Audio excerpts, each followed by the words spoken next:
a person's voice. Cyber ठग phone पर बात करने के दौरान एआई के माध्यम से आपकी आवाज की हूबहू कॉपी करते हैं। आपकी आवाज को कॉपी करके आपके किसी जानकार को कॉल करते हैं और बहुत से बहाने बताकर पैसा ट्रांसफर करवाते हैं या डेबिट क्रेडिट कार्ड की जानकारी ले लेते हैं।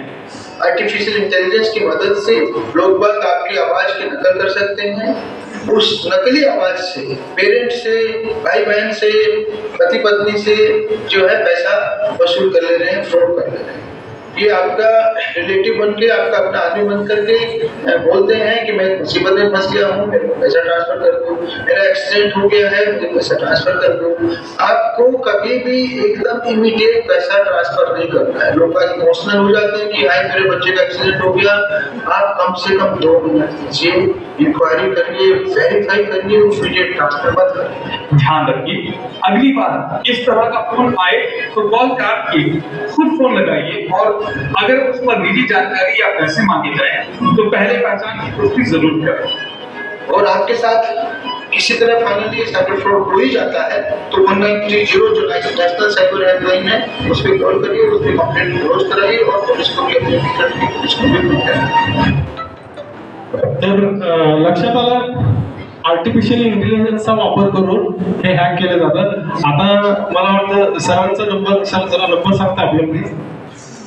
9440488874 आता आपला नंबर आहे सर खिशात, मोबाईल बघा सर चालू आहे का? बघा सरांचा मोबाईल आहे सरांजवळ। सर फक्त जरा मोबाईल दाखवा सर सर्वांना की ब्लॅक आहे। आता सर नाही, मला कॉल लावू नका सर। चालू आहे ना, ब्लॅक ठेवा सर फक्त। आता बघा सरांचा नंबर माझ्याकडे, आता मी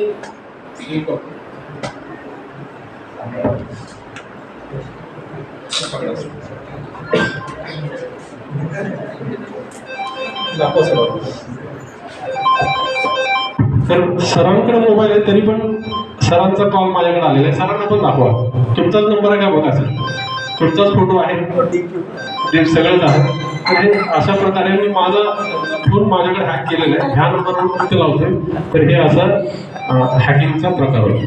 फक्त ह्याच्या मला सांगायचा उद्देश हाच आहे की आता उचलला तर सरांचा आवाज येईल, पण सर पण माझं काय हॅक केलं, तो पण एक प्रकारचा सायबर क्राईम आहे, तर मी ते डिस्क्राईब करतो।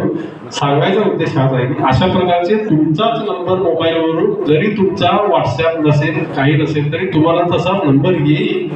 तुम्ही फक्त काय करायचं, त्याच्यामध्ये आपण एकच फक्त अलर्ट राहिले पाहिजे की फायनान्शियल ट्रान्झॅक्शन करताना तुम्ही त्याला परत फोन करा। अरे तू अर्जंट पैसे मागितलेस, तुझ्या कुठल्या नंबरला करू, फोन पेला करू का काय करू, 2-3 सेकंद, 10 सेकंद, 1 मिनिट लागेल तुम्हाला, बस तुम्ही ह्यापासून वाचा।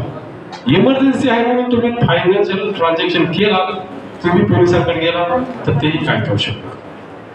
कारण काय, तुम्ही स्वतःहून ट्रान्झॅक्शन केलेलं आहे। बघा चोरी कधी होते, आपल्या घरात कोणी नसताना एखाद्या चोराने घर फोडलं तर ती घरफोडी होती। तुम्ही घर उघडं ठेवलं, सगळं उघडं ठेवलं आणि तुम्ही संध्याकाळी जे काही आपले गल्ला असतो तो बाहेर ठेवला, पण ते कुणीही चोरू नये, ती चोरी होते का?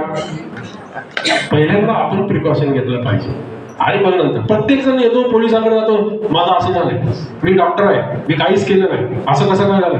आता साहेबांनी मगाशी म्हटले आम्ही ते व्हॉट्सअप काहीच वापरत नाही। साहेब व्हॉट्सअप नसलं तरी तुमचा मोबाईल हॅक होऊ शकतो, असं याचं ज्वलंत उदाहरण मी दिलेलं आहे। तसं मोबाईल कोणाचाही हॅक होऊ शकतो। तुमच्यामध्ये सेव्ह असलेले नंबर सुद्धा त्याच नंबरने फोन येतील। फक्त पैशाचं ट्रान्झॅक्शन होत असताना तुम्ही त्यांना फक्त एकदा फिजिकली कॉल करा, संपर्क साधा की तुम्ही पैसे मागितले तर करू का, आणि आफ्टर म्हणजे त्याच्यानंतर तुम्ही त्यांच्याशी संपर्क करू शकता। त्याच्यानंतर समजा तुमच्या बरोबर फायनान्शियल काय झाले, तोटेगिरी झाली, कुणाचं बनावट अकाउंट ओपन केलं, कुणाचं तुम्हाला छेडछाड करण्यात आली किंवा कुठल्या तर महिलेचं विनाकारण त्रास देण्याच्या उद्देशाने कुणी एकाने प्रयत्न केला, तर त्याच्यासाठी www.cybercrime.gov.in म्हणून सायबर क्राईमची केंद्र शासनाची वेबसाईट आहे। गुगलवर जर तुम्ही गेला, सायबर क्राईम वेबसाईट टाकला तर तुम्हाला https cybercrime cybercrime.gov.in असं तुम्हाला एक वेबसाईट ओपन होईल. त्याच्यामध्ये तुम्ही फक्त जा आणि त्याच्यामध्ये जाऊन तुम्हाला जे काही तुमच्याबद्दल झालंय तिथे तुम्ही अपलोड करू शकता डॉक्युमेंट. तुम्हाला हे नाही झालं 1930 कॉल करून तुम्ही मदत घेऊन ते करू शकता. हे सगळंच जमलं नाही तर तुमच्या जवळच्या पोलीस स्टेशनला जा, तुम्ही तिथं दाखल करा. तुम्हाला वाटलं नाही बाबा पोलीस स्टेशनला कोण जाणार, प्रत्येक जिल्ह्याला सायबर क्राईम पोलीस स्टेशन स्वतंत्र पोलीस स्टेशन आहे. तुम्ही तिथं तक्रार द्यायला जा, तुमची तात्काळ तिथं दखल घेतली जाईल. पण तुम्ही घाबरून जाऊ नका. आपण आपल्या इज्जतीला आपल्याला वाटतं की आपण तिथे गेलं तर आपल्या अजिबात काही होणार नाही. तुमची सगळी जी काही माहिती आहे ते सगळी गोपनीय ठेवली जाते. फक्त आपण घाबरतो त्यामुळे हा गुन्हा होतो. महिलांना वाटतं की अरे एवढ्यासाठी कशाला जायचं, मग काही याच्यातून फार अपार कृत्य झालेले आहे. तर एखाद्या आपल्याच घरामध्ये कोणाशी झाले, मित्रमैत्रिणीशी झाले तर त्याला तुम्ही धीर द्या. तुम्ही घाबरू नका. तुम्हाला पोलीस स्टेशनला जायचं नाही तर कित्येक शासनाने आपल्यासाठी भरपूर काही उपाययोजना केलेल्या आहेत. आपण जातच नाही.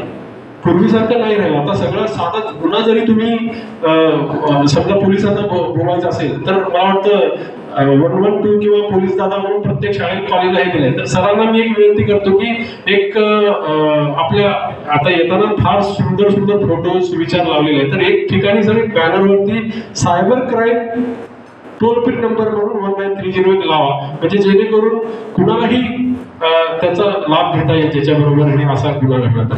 कारण मी तुम्हाला सांगितलं, पुन्हा रिपीट करतो की येत्या डिसेंबर पर्यंत किंवा पुढच्या काळात प्रत्येकाचा मोबाईल हॅक झाला असेल ज्यांनी कोणी आपल्या अकाउंट्सला चावी लावलेली नाही. आणि मी आणखी एक तुम्हाला आवर्जून सांगतो, ज्यांनी मी सांगितल्याप्रमाणे तुमच्या प्रत्येक अकाउंटला डिजिटल चावी लावला तर तुमचं कोणतेही तुमच्या बरोबर सायबर क्राईम होणार नाही. त्याची मी 100% तुम्हाला गॅरंटी देतो. सर ते चावी लावायचं कसं? हा, चावी लावायचं कसं मी मगाशी ते सांगितलं की मी इथं तुम्हाला एक दाखवतो कसा चावी लावायचा. मी मगाशी सांगितलं की प्रत्येक अकाउंट घ्या. आता सगळ्यांकडे जीमेल आहे. आता प्रत्येकाकडे मोबाईल आहे, त्या अर्थी प्रत्येकाकडे जीमेल आहे. तर जीमेलला पहिलं अकाउंट कसं आपण लॉक करायचं हे तुम्हाला मी शॉर्ट मध्ये दाखवतो.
सब ठीक है, सब ये सब इसे बिहेव क्यों कर रहे हैं? मैंने किया क्या है महिमा? अरे महिमा हुआ क्या? प्राइवेट पिक्चर्स को बहुत महिमा वो नकली फोटोज है। तुम लोग क्या बात कर रहे हो?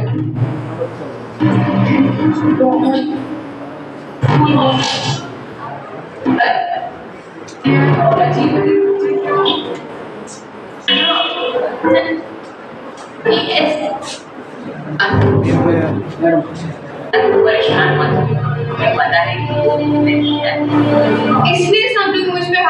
हैं। अब मैं क्या करूं, मैं घर पे घर भी नहीं जा सकती। मैं मम्मी पापा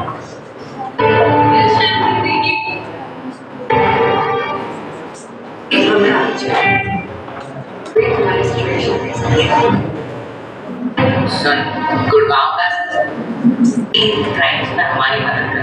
और सब क्या काम पे तो एक और नेशनल हेल्थ है, उसको कॉल भी कर देते हैं। आईडी साइड क्लेम करें इथे टेक्निकली स्पीकरला थोडा प्रॉब्लेम होतो, त्यामुळे मी व्यवस्थित दाखवू शकलो नाही. ते मिक्सरला जर लावता माईक कर, माईक लावा. ते लॅपटॉप मधला आवाज लावा.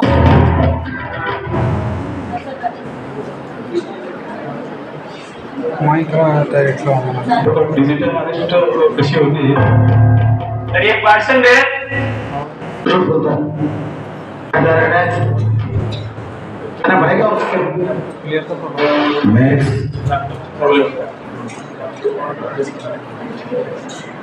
थोडासा लॅपटॉप चेंज करता येत असं तर लॅपटॉप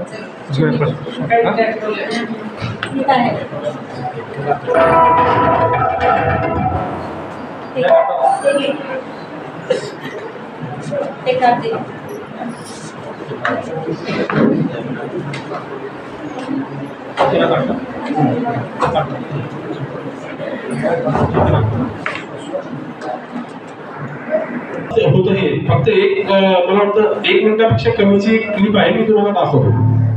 तर ये पार्सल मेरा नहीं है सर. पुलिस वाले को झूठ बोलता है. वो आ रहा है. अब तुझे पुलिस स्टेशन भी आना पड़ेगा, उसके बाद जेल. मैक्स क्या नाम. आज मैं पुलिस वाला हूँ और ये है मेरा शिकार. मैंने फोन करके कड़क आवाज में सिर्फ इतना कहा कि मैं ड्रग एनफोर्समेंट से हूँ. आपके बेटे के पार्सल में ड्रग्स मिली. आपका बेटा ड्रग डीलर है. बस इधर है. इनको मैंने कर लिया डिजिटल अरेस्ट. अब इनसे मोटा पैसा लूंगा. तरह से मत करिए प्लीज सर. तो जेल जाओ या पैसे दो. अच्छा है ना आइडिया और सेटअप.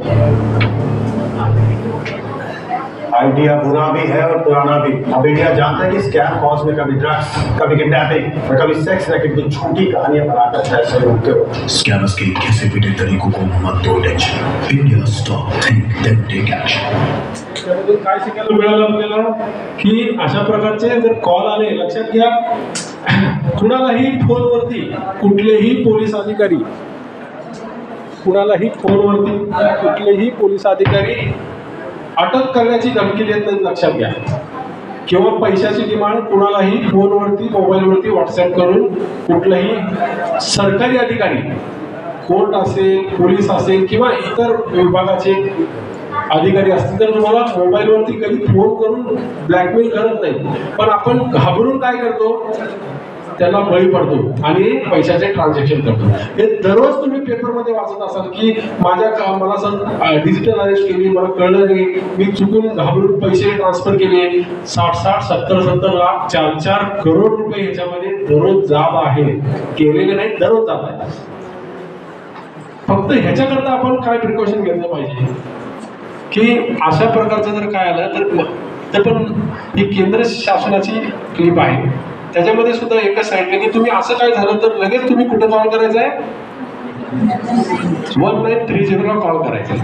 तुम्हाला असं येईल फोन की तुम्ही पार्सल मागवले, त्यामध्ये ड्रग्ज सापडले, तुम्ही जिथं तिथं थांबा. तुम्ही म्हणाल होऊ दे काय असेल ते, तुम्हाला व्हिडिओ कॉल करतील, पाठीमागे तुम्हाला कोर्ट दाखवतील, जज बसलेला दाखवतील, पोलीस स्टेशन दाखवतील. जसं तुम्ही कोरोनाच्या काळामध्ये झूम मॅप वगैरे वापरत ना, त्याच्यामध्ये आपल्याला बॅकग्राऊंड चेंज करता येतो पाठीमागचा, तशा प्रकारची ही गोष्ट आहे. तर अशा प्रकरणाला तुम्ही बळी पडू नका. 1930 ला कॉल करा किंवा पोलीस स्टेशनच्या सायबर क्राईम पोलीस स्टेशनला जा आणि तुम्ही ह्या गोष्टीला बळी पडू नका. आणि डिजिटल अरेस्ट नावाचा कायदा, त्याच्यासाठी कुठला कायदा अद्यापपर्यंत आलेला नाही आणि डिजिटल अरेस्ट नावाचा प्रकार हा नाहीच आहे. त्यामुळं हे असं लोक व्हिडिओ कॉल करून तुम्हाला त्रास देण्याचा प्रयत्न करतात, तर कृपया त्याला आपण बळी पडू नये. तर ऑनलाईन बाल शोषण कसं होतं हे पण आपल्याला एका मिनिटाच्या आतमध्ये मी दाखवतोय. त्यानंतर सरांनी सांगितलेलं की आपण लॉक अकाउंट कसे करायचे ते पण मी एका सेकंडवर दाखवतो. और जैसे हम बहुत छोटी उम्र से ही बच्चों को गुड टच, बैड टच के बारे में बताते हैं, इसी तरह ऑनलाइन भी गुड बिहेवियर, बैड बिहेवियर्स को लेकर बच्चों को जानकारी देना बहुत जरूरी है. ये ऑनलाइन चाइल्ड सेक्सुअल एक्सप्लॉयटेशन या फिर बच्चों का यौन शोषण ऑनलाइन होता कैसे? किसी बच्चे को अश्लील तस्वीरें भेजना या लाइव स्ट्रीमिंग का प्रयोग करना, किसी बच्चे को अश्लील फोटो वीडियोस देखने के लिए कहना, किसी बच्चे को उसकी अश्लील तस्वीरें साझा करने के लिए उकसाना आदि, ये सब यौन शोषण की श्रेणी में ही आता है. लेकिन अधिकतर बच्चों को ये पता ही नहीं होता कि अगर कोई उनके साथ ये कर रहा है तो ये गलत है.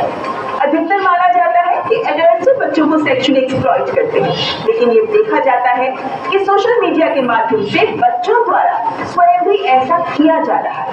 यानी दोस्तों और साथियों के द्वारा भी किसी बच्चे पर इसके लिए दबाव डाला जा सकता है. इसीलिए अपने बच्चों के साथ खुलकर बात करना बहुत जरूरी है.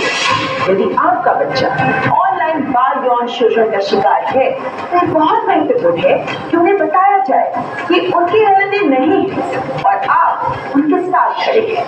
इंटरनेट पर बच्चों से जुड़ी हुई अश्लील सामग्री की खोज में 95% की वृद्धि देखी गई. साइबर अपराधी नए नए दोस्त बनाने की आड़ में विभिन्न वेबसाइट्स पर या वेबकैम्स के माध्यम से या फिर चैट ऐप्स या सोशल मीडिया प्लेटफॉर्म्स के माध्यम से इंटरनेट पर अनजान बच्चों को मजबूर करके अश्लील सामग्री, इसलिए बच्चों को साइबर अपराध की पहचान, रोकथाम और इसके लिए रिपोर्ट करने के तरीके के बारे में भी बताना, उन्हें अवेयर करना बहुत इम्पोर्टेंट है. तर लक्षात घ्या, असं काही होऊ शकतं. आता याच्यातून आपण किती शिकलात हे आपण घरी जाऊन आपल्याला ज्ञात करायचं आहे की ही जी कार्यशाळा आहे, कार्यशाळा आपल्याला हजारो अनेक होतील, पण अशा पद्धतीचं लाईव्ह तुम्हाला कुठेही होणार नाही.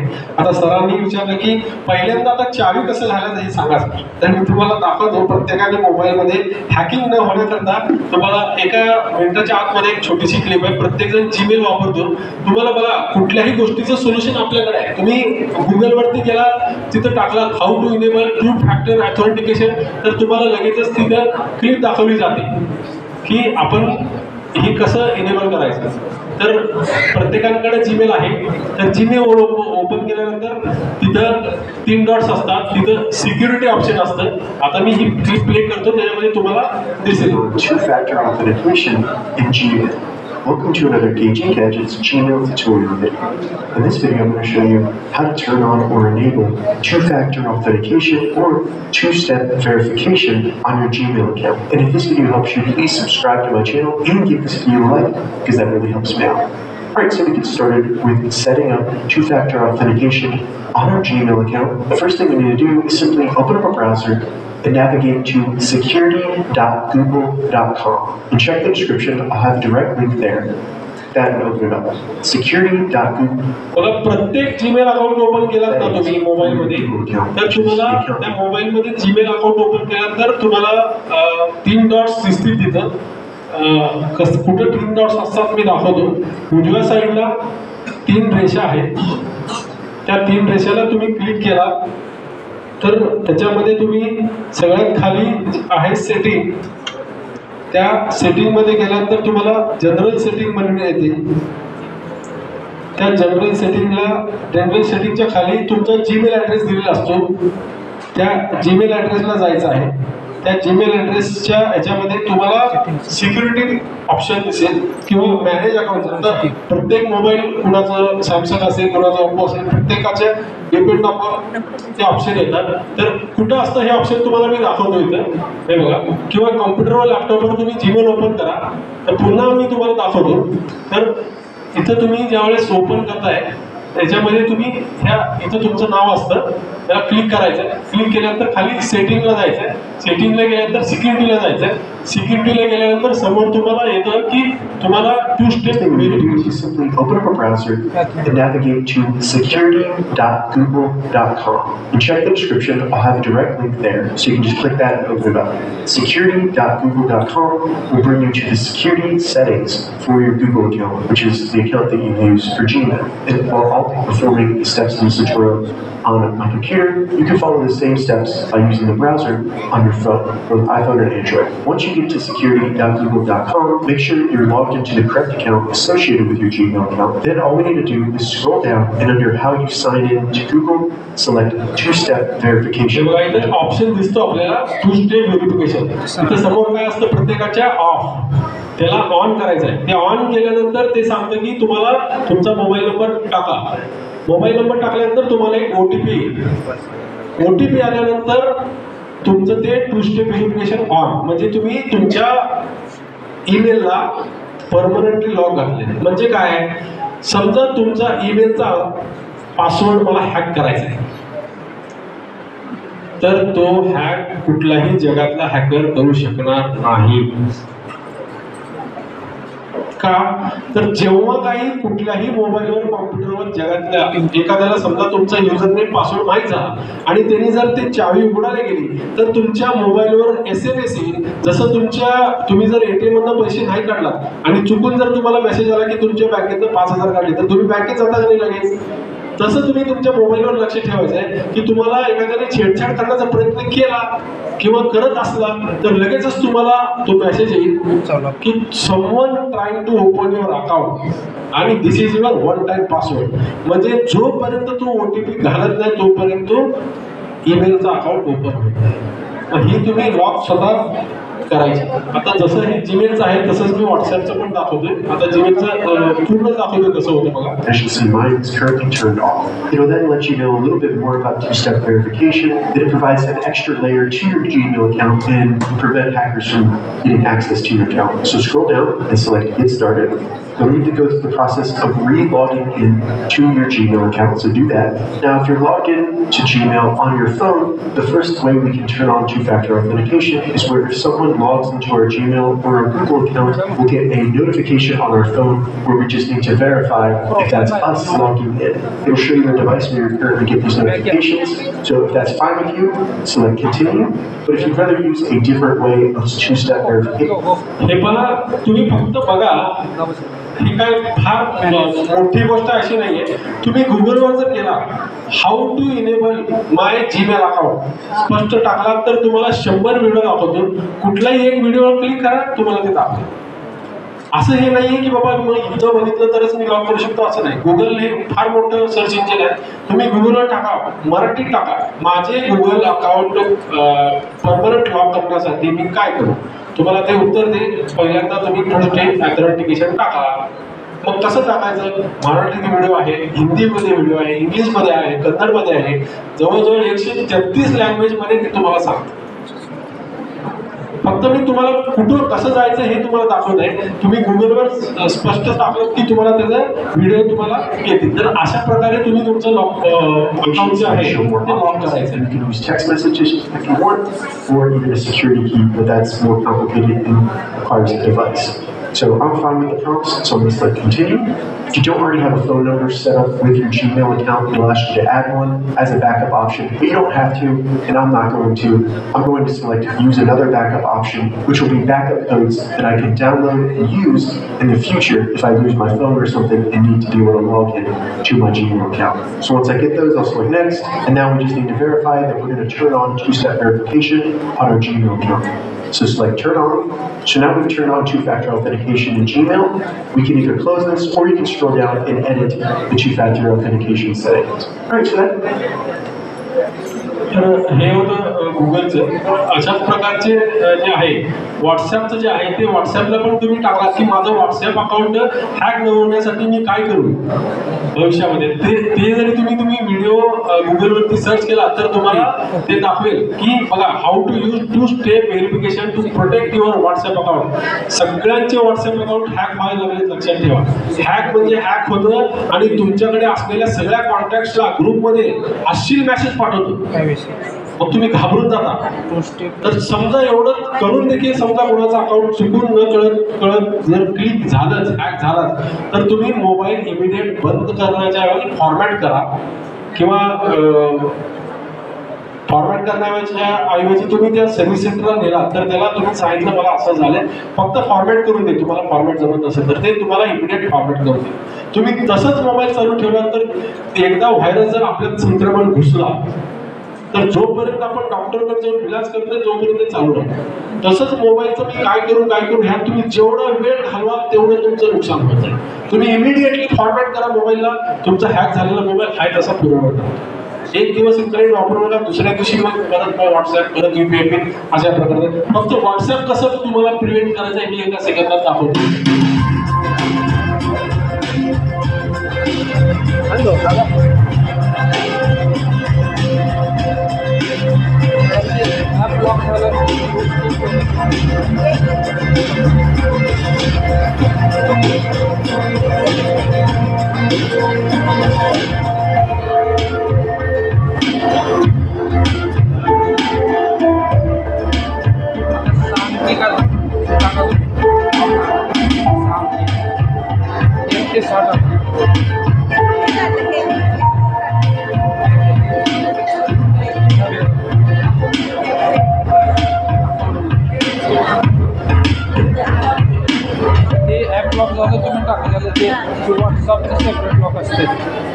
समजलं?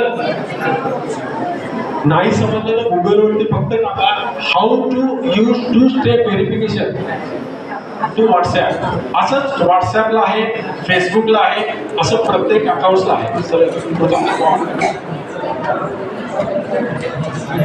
तर प्रत्येकाने कृपया हे सेटिंग, हे डिजिटल लॉक आपल्या अकाउंटला ऑन करायचे म्हणजे जेणेकरून भविष्य काळामध्ये आपले मोबाईल हॅक होणार नाही. हा खूप मोठा वास्ट सब्जेक्ट आहे आणि त्यातलं फक्त 0.1% मधलं 1% मधलं 0.1 आम्ही तुम्हाला दाखवण्याचा प्रयत्न केलेला आहे जेणेकरून भविष्यात कुणाचे मोबाईल हॅक होऊ नये. आणि झालेच तर तुम्ही कुठल्या नंबरवरती कॉल करणार? 1930. फायनान्शियल फ्रॉड झाले तर 1930 किंवा तुमच्या बाबत जर काय असं कुणीतरी फोटो मॉर्क केलाय त्रास देण्याच्या उद्देशाने बनवून इंस्टाग्राम, लक्षात घ्या प्रत्येकाचा असं वाल आलाय. तुम्हाला माहिती नसतं कुणीतरी तुमच्या नावाने इंस्टाग्रामवर, फेसबुकवर अकाउंट ओपन करतं, तुमचे वेडेवाकडे फोटो अपलोड करतं आणि नंतर तुम्हाला कुणी सांगितलं की तुम्ही घाबरून जाता, कळत नाही काय करायचं. ते फोटो आपण बघून आपल्याला सहन होत नाही. कित्येक जण सुसाईड करायला गेलेले आहेत अशा गोष्टीमध्ये. त्यामुळे न घाबरता डायरेक्ट तिथूनच 1930 ला कॉल करा किंवा मी वेबसाईटचं नाव सांगितलं www.cybercrime.gov.in. त्याच्यावर तुम्ही लॉग करा आणि तिथून तुम्ही कंप्लेंट लॉग करू शकता. बरं, मी फार जास्त वेळ घेतला असं वाटत नाही. कुणाला ह्यामध्ये काय प्रश्न असतील तर कृपया विचारा. आहे काही तुमच्या मनातले सायबर क्राईमची शंका असतील कृपया विचारा की त्याचा 100% तुमचं सॅटिस्फॅक्शन आहे. सर आपलं नाव सांगा. माझं नाव सुवर्णा प्रशांत चेंगे. सर माझं असं क्वेश्चन आहे की आता आम्ही जस्ट काय करायला पाहिजे व्हॉट्सअपला, कुठलं सिक्युरिटी लॉक करायला पाहिजे? कारण की मराठीत एक म्हण आहे विसरला तिथं विसरला आणि आमचं हे उद्या हेच होणार आहे. आज आम्ही इथं जर ऍक्टिव्ह असलो तर उद्या आम्ही अजून ते पण विसरणार. आणि इथं तुम्ही जर आम्हाला काही माहिती देऊ शकता तसं उद्या आम्हाला कुणी मिळणार नाही माहिती. त्यासाठी हा क्वेश्चन आहे. त्याच्यासाठी मी तुम्हाला आता तेच 2 सांगितलं. एक जीमेलला कसं लॉक घालायचं ते व्हिडिओ सांगितला, त्याच्यानंतर व्हॉट्सॲपला कसं लॉक घालायचं हे सांगितलं. आता तुम्हाला व्हॉट्सॲपला कसं घालायचं मी व्हिडिओला समजा समजत नसेल तर मी तुम्हाला फिजिकली दाखवतो की तुमचं व्हॉट्सॲप अकाउंट ओपन करा. व्हॉट्सॲप अकाउंट ओपन केलं प्रत्येकाने. उजव्या साईडला टॉप साईडला 3 डॉट दिसतात आपल्याला, बरोबर? त्याला क्लिक करा. त्याच्यामध्ये सगळ्यात शेवटला काय आहे, सेटिंग आहे. त्या सेटिंगला क्लिक करा. केलं. त्याच्यामध्ये पहिला ऑप्शन काय दिसतो, काय दिसतो, अकाउंट. क्लिक करा. त्याच्यामध्ये एक एक वाचा. मॅडम तुम्हीच वाचून दाखवा काय काय, त्यांना माहिती द्या ना. नाही तुम्ही वाचून दाखवा मॅडम काय काय.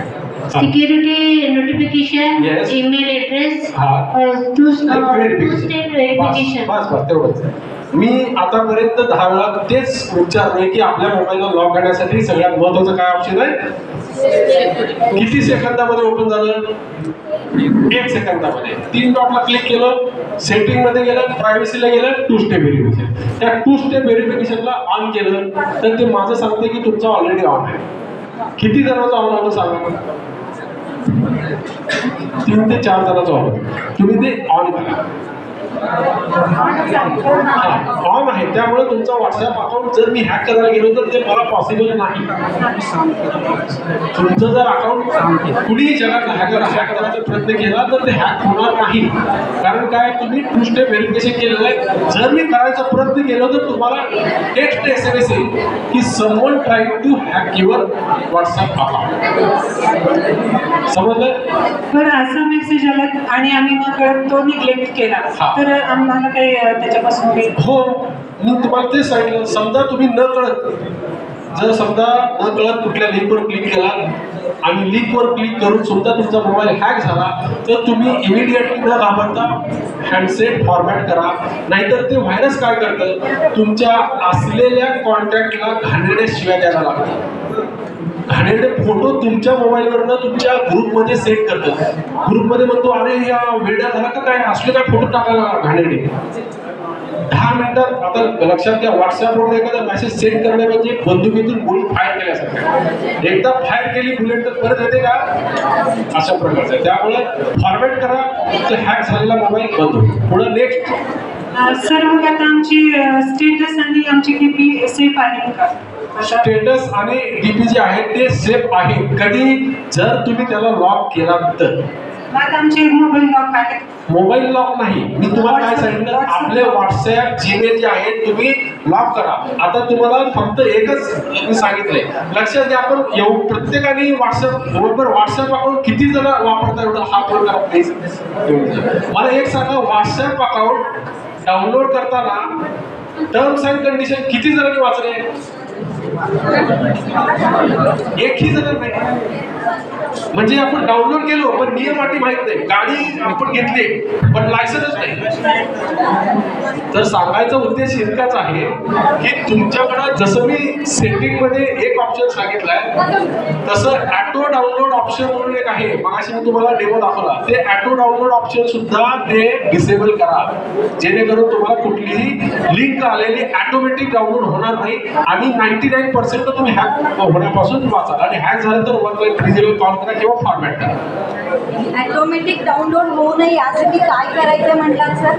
ऑटोमॅटिक डाउनलोड होऊ नये त्याच्यासाठी तुम्ही सेटिंगला जा. जसं तुम्हाला 2 स्टेप व्हेरिफिकेशन दिलं तसं त्याच्या खाली परत ऑटो डाउनलोड ऑप्शन आहे. प्रत्येकाने म्हणून म्हणजे आपल्याला फक्त व्हॉट्सअप ओपन करणे, सेट करणे, डाउनलोड करणे एवढंच माहिती आहे स्टेटस बघणे. आपण त्या सेटिंग मध्ये काय काय लॉक आहे, 10 प्रकारचे लॉक ह्या व्हॉट्सअपमध्ये दिले. 10 प्रकारचे, जेणेकरून जगातला कोणताही हॅकर तुमचा मोबाईल हॅक करू शकणार नाही. आपण ते बघतच नाही.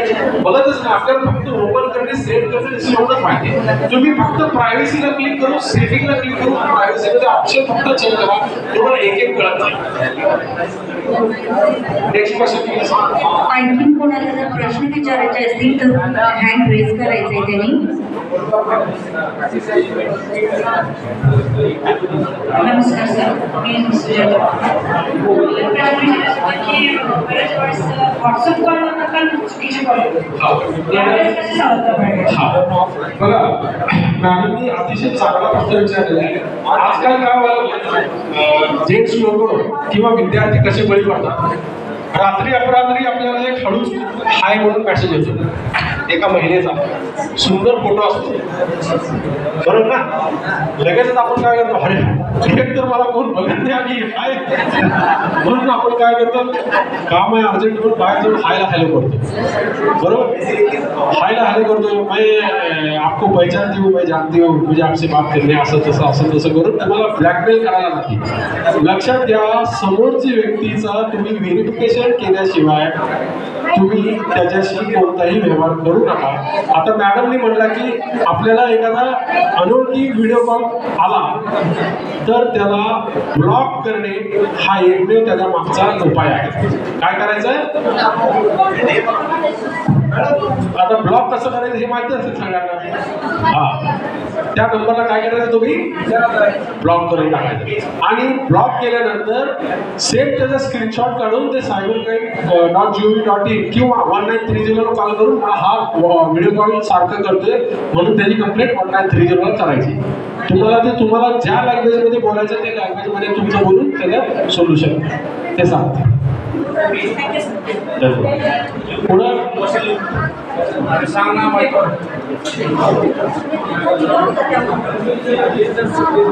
सगळ्यांचे प्रश्न संपले? आणखी कुणाचे प्रश्न आहेत का? तुम्हाला लिहून द्यायचे का प्रश्न तुमचं? आपले कॉलेजचे प्राध्यापक साहेब आहेत, त्यांचा प्रश्न आहे. सर, माझं ऑनलाईन फ्रॉड झालेलं आहे. हा, त्याला वर्ष होऊन गेलंय. गेल्या वर्षी डिसेंबर 20ला. बघा, लक्षात घ्या, ऑनलाईन फ्रॉड झालं होतं. सर एकच मिनिट, शेवटपर्यंत आवाज येतो मला. सरांचा जे प्रॉब्लेम होता सायबर क्राईमचा तुमच्या बरोबर व्हावा असं वाटतो का? सायबर क्राईमचा जो फ्रॉड सरांसोबत झालेला आहे असं कुणाला वाटतं का तुमच्या बरोबर व्हावा? झाल्यानंतर डोळ्यातनं पाणी येतं आणि पोलीस स्टेशन पर्यंत जाईपर्यंत किती कळा निघतात हे तुम्हाला त्यावेळेस जाणवेल. त्यामुळे कृपया हा प्रश्न ऐकायचा मी कुणालाही त्यातनं उत्तर विचारा, एखादा क्वेश्चन विचारा. लक्ष द्या प्लीज. तर सुरुवातीला मला एक लिंक आले, तुमचं युनो ॲप बंद होईल आणि चालू ठेवण्यासाठी, अपडेट करण्यासाठी, पॅन कार्ड अपडेट करण्यासाठी खालच्या लिंकला क्लिक करा. ती क्लिक करत गेलो आणि त्यावेळेस परीक्षा चालू होत्या, बरोबर. ती क्लिक करत गेलो आणि त्याची माहिती भरत गेलो. मग माहिती भरत असताना माझे 49,000 रुपये कट झाले, ऑनलाईन फ्रॉड झाला, बरोबर. मग त्यानंतर मी 19:30 ला लगेच फोन केला. सायबर क्राईम किती वेळात केला सर? लगेच अर्धा तास केला. अर्ध्या तास. म्हणून कदाचित ते पैसे वाचले, होल्ड केले. हा, सायबर क्राईमनं पैसे होल्ड केले. एकच सेकंड घेतो. बघा, लक्षात घ्या, मी मगाशी तुम्हाला सांगितलं की कुठलंही काय घडलं तर गोल्डन आवर असतोय. एखाद्या शेतकऱ्याला साप चावला की उद्या नेऊ म्हटल्यावर काय होतं, वरती न्यावं. जेवढ्या कमी वेळात तुम्ही डॉक्टरकडे न्या तेवढ्या कमी वेळात तुमचं प्रिकॉशन होईल. सरांनी अर्ध्या तासात कळवलं, त्यामुळे रक्कम सायबर क्राईमनी होल्ड केली. सायबर क्राईम रक्कम होल्ड केली. मला मेसेज पण आला त्याचा, ती रक्कम होल्ड झाली. आणि इंडोसिंध बँक पण आहे मुंबईची, तिथं आता सध्या अमाऊंट तिथं पडून आहे माझी, तिथं होल्ड आहे. सायबर क्राईमला त्यांनी पत्र देखील दिलंय मला. त्यांचं असं म्हणणं आहे की कोर्टातला आदेश काढा. मग सायबर क्राईमने पैसे होल्ड केल्यानंतर त्याची पुढची प्रोसेस काय आहे? सर, सायबर क्राईम होल्ड करणे म्हणजे आमच्या इथून होल्ड नसते, त्याची केंद्र शासनाची यंत्रणा आहे. त्या यंत्रणेने काय केलं, तुम्ही अर्ध्या तासात केल्यामुळे त्यांच्याकडे सायबर क्राईमच्या केंद्र शासनाला एवढीच फक्त होल्ड करायची परमिशन आहे. म्हणजे जर तिथून दुसऱ्या बँकेमध्ये ट्रान्झॅक्शन झालं नसेल तर ती अमाऊंट होल्ड होती. जर त्यांनी ट्रान्झॅक्शन पैसे दुसरीकडे केले असेल तर ती अमाऊंट होल्ड होऊ शकत नाही. समजा 50 त्यांनी घेतले असतील आणि तुम्ही 4-5 तासानंतर किंवा घरी गेल्यानंतर बघून म्हणून जर तुम्ही केलं असतं तर कदाचित ते पैसे मिळण्याची शक्यता फार कमी होती. आता अर्ध्या तासाच्या आत तुम्ही कॉल केलं, केंद्र शासन इमिडिएट होल्ड केलं, त्यामुळे ते पैसे होल्ड झाले. आता इथलं सायबर क्राईम पोलीस स्टेशन कोर्टात कसं प्रेझेंट करतं त्याच्यावरती तुमचे पैसे ते सुटणार आहेत. सायबर क्राईमचं म्हणणं आहे की कोर्ट ऑर्डर काढा. कोर्टात वकील दिला मी, कोर्टात देखील हिअरिंग झाली. तर ज्यांचं म्हणणं आहे की पोलीस स्टेशनला जाऊन FIR फाडा. मग पोलीस स्टेशनला गेल्यानंतर पोलीस स्टेशन काय म्हणताय एफ आय फाडायची गरज नाही, तुम्ही ऑनलाईन पोर्टल नोंदणी केली तोच तुमचा एफ आय आर. अगदी बरोबर आहे सर, असं त्यांचं म्हणणं आहे. 100% असं तुम्ही करावा करतो सर, 100% मिळण्यासाठी काय करता येईल? 100% करतो. बघा ह्याच्याकरता आमचे ही गोष्ट हँडल करण्यासाठी आमचे सायबर क्राईम पोलीस स्टेशनचे तज्ञ श्रीरंग कुलकर्णी साहेब आहेत. असे अनेक प्रकारचे गुन्हे येतात आणि सर आमचे त्याच्यासाठी तुम्हाला सांगतील दोन्ही मॅडम पण आहेत, हे पण असे झालेली रक्कम कितीतरी सॉल्व्ह केलेलं आहे. हे कुलकर्णी सरांना मी आमच्या विनंती करतो की सरांना मार्गदर्शन करावे. सरांची समस्या अशी आहे, कोर्ट आहे परंतु त्यांना ती मिळेना. आता पोलिसांमध्ये गुन्हा दाखल करा, त्यामध्ये एक वकिलांनी त्यांची बाजू मांडावी लागते. त्यांना एक अर्ज द्यायला लागते, वकिलांना सांगावं लागतं किंवा इतर जिल्ह्यातल्या कोर्टाने ही रक्कम रिफंड करण्यात आलेली आहे. त्या संदर्भात तुम्हाला आम्ही व्हॉट्सअप करू. व्हॉट्सअपद्वारे कोर्टाची ऑर्डर आणि तुमचं ॲप्लिकेशन कोर्टाला पण हे समजून सांगावं लागेल इथल्या सायबरच्या पोलिसांना की बा कोर्ट हे NCCRP पोर्टल जे आहे शासनाचं आहे हे FIR म्हणूनच समजली जावी असं त्या कोर्टाला सांगावं लागेल तुमच्या इथल्या पोलीस इन्स्पेक्टरला. ती सांगण्यासाठी आम्ही तुम्हाला तुमच्या एक व्हॉट्सअप तुमचा नंबर घेतलेला लेणी मॅडमनी, ते तुम्हाला पूर्ण प्रक्रिया कशी आहे हे तुम्हाला आम्ही सांगू. तुम्ही तिथल्या पोलीस इन्स्पेक्टर साहेबांना जाऊन सांगायचं आहे. आम्ही पण ती बोलू त्यांना किंवा आम्ही ही रक्कम इतकं रिफंड करतोय विदाउट गुन्हा दाखल न करता. आज महाराष्ट्रामध्ये सोलापूर शहर 1 नंबरवर आहे इतक्या रक्कम रिफंड करण्यामध्ये. सगळे गुन्हे आम्ही दाखल करत नाही. 10,000 आहे, 5,000 आहे, 2,000 रुपये, त्यांना काही गरज नाही. 2 लाखाच्या खाली गुन्हा दाखल करायची आवश्यकता नाही. हा बोला. सर मी प्रयत्न केले, वकील दिलाय, कोर्टामध्ये केस पण चालू आहे, पण जजचं असं म्हणणं की FIR फाडल्याशिवाय अमाऊंट काढण्याचा ऑर्डर करत नाही. जजला कोणी सांगायचं नेमकं? जजला आपणच सांगायचं आहे, दुसऱ्या कोणी वकिलाच्या मार्फत सांगितलं तरी त्यांना प्रभाव पडत नाही. तुम्हाला आम्ही एक फॉर्मॅट पाठवतो व्हॉट्सअपवर. जजने केलेली ऑर्डर, या जजने ऑर्डर केलेली आहे म्हणजे काहीतरी नियम व अटीचं पालन करून त्यांनी ऑर्डर केलेली आहे. आमच्या वकिलाचं म्हणणं असं आहे उस्मानच्या एका जजनं ऑर्डर केली आहे, पण तुळजापूरचे जज काय म्हणतात FIR फाडल्याशिवाय करत नाही. नाही आता ही तक्रार कुठे करावी नेमकी आम्ही? याची तक्रार करता येईल तुम्हाला एक तर मग पोलिसाला जाऊन FIR करावं लागेल. पहिली गोष्ट तुम्ही घ्या, नाहीतर ही रक्कम आम्हाला परत करा, ही पहिली गोष्ट राहते. दुसरी गोष्ट ती पोलीस इन्स्पेक्टर जो आहे त्यांनी कोर्टाला विनंती करायचं आहे की साहेब गरिबांचे पैसे आहेत, आज 50,000 आहे, उद्या 10,000 असेल, 2,000, 5,000, यासाठी पूर्ण यंत्रणा राबवणं योग्य आहे का? त्या इन्स्पेक्टरने तिथल्या कोर्टाला रिक्वेस्ट करावी लागते आणि ते काम होऊन जाईल. होणार नाही असं नाही, होऊन जाईल. ते आम्ही तुम्हाला फॉर्मॅट पाठवून देतो, वाटल्यास आम्ही पण तुम्हाला ऑनलाईन मदत करतो त्यामध्ये. धन्यवाद. बघा आणखी एक सरांनी मला प्रश्न दिलाय. कार्तिक शिंदे MSc सेकंड इयरचे स्टुडंट आहे. कोण आहे? हा चांगला प्रश्न विचारलाय तुम्ही. बघा सगळ्याचा साठी अतिशय महत्त्वाचा प्रश्न आहे. लॉजला गेल्यावर ID कार्ड, आधार कार्ड कंपल्सरी दाखवावं लागते किंवा ते लोक तुमची झेरॉक्स कॉपी देतात. आता कुठल्याही बाहेरच्या ठिकाणी गेल्यावर तुम्ही झेरॉक्स देऊ नका. तुमची काय होऊ शकते? फसवणूक होऊ शकते. त्याच्यासाठी काय करायचं? प्रत्येकाकडे मोबाईल आहे. शासनाने तुम्हाला डिजिलॉकर म्हणून एक ॲप दिलेलं आहे. ते डिजिलॉकर तुमचा डाउनलोड करा. त्या डिजिलॉकरमध्ये तुमचे आधार, पॅन, अगदी तुमचे 10वीच्या मार्कलिस्ट पासून ते सर्व बोर्डाची शासकीय डॉक्युमेंट तुम्हाला ऑटोमॅटिक त्या डाउनलोड मिळतील. तुम्ही जे काय सगळं आपण केलेलं असतो लायसन्स पासून, म्हणजे हा डिजिटल वॉलेट आहे आपला. त्या डिजिटल वॉलेटमध्ये तुम्ही हे डाउनलोड करू शकता. आणि तुम्हाला मी सांगितलं कुठलं ॲप आहे? डिजिलॉकर. डिजिलॉकर याच्यामध्ये काय आहे? सगळे सरकारी डॉक्युमेंट त्याच्यामध्ये तुम्हाला डाउनलोड होतात. त्याच्यानंतर सगळ्यात त्याच्याहीपेक्षा जास्त सिक्युरिटी पाहिजे असेल तर तुम्ही आधारच्या आधार म्हणून डाउनलोड करा. आधारला गेल्यानंतर तुम्हाला इनेबल मास्क आधार म्हणून एक ऑप्शन आहे. म्हणजे ज्याला कोणाला आधार दाखवायचा आहे तर इनेबल मास्क आधार केल्यानंतर फक्त शेवटचे 4 डिजिट आणि एक QR कोड दिसेल. मग समोरच्याला फक्त तेवढं दाखवायचं आणि तो तुम्हाला नाही म्हणू शकणार नाही, कारण हे शासनाने दिलेलं ॲप आहे. मास्क आधार आणि डिजिलॉकर. समजलं? हॅलो, माझं नाव प्रतिभा भीमराव सरवसे, राहणार अंधूर.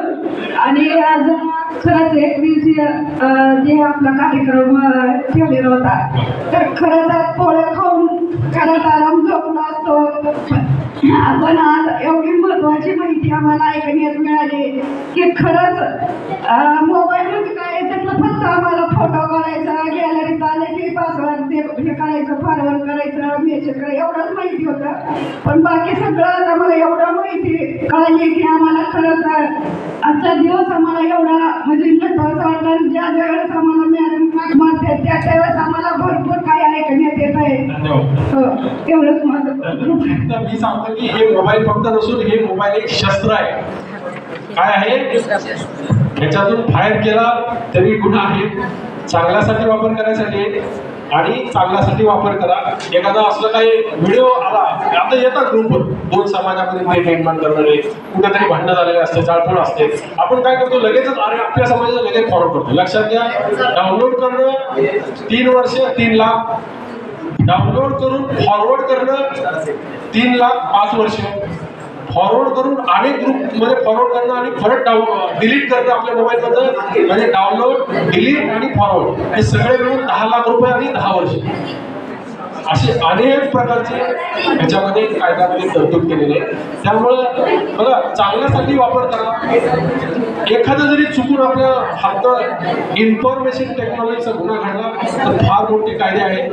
आणि तुम्हाला मी सांगतोय की तुम्ही जे काही बघता, जे काही करता, ह्याचं सगळं मॉनिटरिंग हे सर्व्हर होत असतं. कुणी जर तक्रार दिली तर त्या बाबतीत सायबर क्राईम आपल्याला स्ट्रिक्ट ऍक्शन घेईल. समजलं? आणखी काय क्वेश्चन? महिलांमध्ये काय क्वेश्चन आहे? सर एक प्रश्न है। मेरा नाम सना पठान है। पिछले महीने मुझे एक कॉल आया था, वो बता रहे थे कि तुम्हारे हस्बैंड ने मेरे से पैसे लिए 15,000 रुपये उधार, और उनके मैं पैसे वापस करना चाहता हूँ, आप सना पठान जी बोल रहे क्या? तो मैंने बताई हाँ। तो फिर मैं बोली रुको एक मिनट, आप पैसे वापस दे रहे तो मेरे हस्बैंड को कॉल करती। नहीं मैं तुम्हारे भेज रही हूँ, मैं उनको बात की और मैं पैसे भेज रहा हूँ तुम्हारे गूगल पे पर। तो पहले 10,000 रुपये भेजे, तुम्हारे अकाउंट पर आए, क्या बोले स्क्रीनशॉट भेजे। फिर उसके बाद में बोले पहले गलती से 10 दे, 5 में भेजता। फिर उसके बाद में बोले मैं 50,000 रुपये गलती से गया है, तो फिर तुम मेरे 35,000 रुपये रिटर्न करो मुझे। फिर बाद में मैंने इनको कॉल की तो बोले नहीं मैं किसी को नहीं दिया ऐसे। और फिर जब रिटर्न कॉल कर रहे तो फोन रिसीव नहीं कर रहे, या फिर दूसरे नंबर से करे तो मोबाइल बंद करके रखो। ये आपके सामने होगा cyber crime. This is a call screenshot भी है उसका। वही बोल रहा हूँ, ये हैकर्स के है ना, ऐसे बैठे रहते हैं। और ऐसे ही आपको मैंने क्या बोला, आपने अगर ट्रांजेक्शन, आता मी मगाशी सांगितलं आपल्याला की फायनान्शियल ट्रान्झॅक्शन करताना तुम्ही काय करा, फिजिकली त्याला फोन करा। आता तुम्ही फोन त्यांना केला म्हणून वाचला, मी तेच माझ्या आपल्या कार्यशाळेमध्ये सांगितलेलं आहे। 35,000 रुपये मागले थे। हा, मग तेच सांगतोय तुम्हाला, स्क्रीनशॉट तर पाठवलं, कदाचित तुम्हाला असं SMS येईल की तुमच्या अकाउंटवरती 10,000 क्रेडिट झाले। मग तुम्ही SMS वाचून त्याच्यावरती विश्वास न ठेवता तुम्ही तुमचा बॅलन्स चेक करा। मैंने बैलेंस चेक की, 1 रुपया भी नहीं है। मैं बोली त्याच्यामुळे तुम्ही वाचला। बघा लक्षात घ्या, मी तुम्हाला तेच सांगतो, हॅकिंग वगैरे काही नसतं। जर तुमच्यासोबत असं काही घडलं असतं तुम्ही कुठे गेला असता? कंप्लेंट करने। और कंप्लेंट करने के बाद आप जाके सोचते थे कि इसमें गलती किसकी है? हमारी। क्यों है? बिना सोचे समझे हुए इंटरनेट का यूज किया, उसने स्क्रीनशॉट भेजा, उसके ऊपर मैंने विश्वास रखा और मेरे पैसे गए। म्हणून सांगतोय तुम्ही सतर्क राहा तर तुमचे पैसे वाचतील, नाहीतर तुम्हाला डुबायला 2 मिनिट लागणार नाही। कितीही शिकले, मी तुम्हाला सांगतोय ह्याच्यामध्ये डॉक्टर, वकील, प्राध्यापक याच्यामध्ये फसताय। आपण तर फार छोटे आहे। 10 रुपये माणसाला हरवलं की हळहळ वाटते। एका मिनिटात तुमच्या, आता सरांनी, प्राध्यापक सरांनी सांगितलं की माझे 50,000 रुपये घेतले, अजून सुद्धा मिळाले। जसे फोन केले पण ते वेळेपर्यंत 50 हेल्पट अजून त्यांना लागतो। मग सरांनी लिंकवर क्लिक केले असतं तर झालं असतं का? त्यामुळे बिया। चला, कुणाला काय प्रश्न अजून?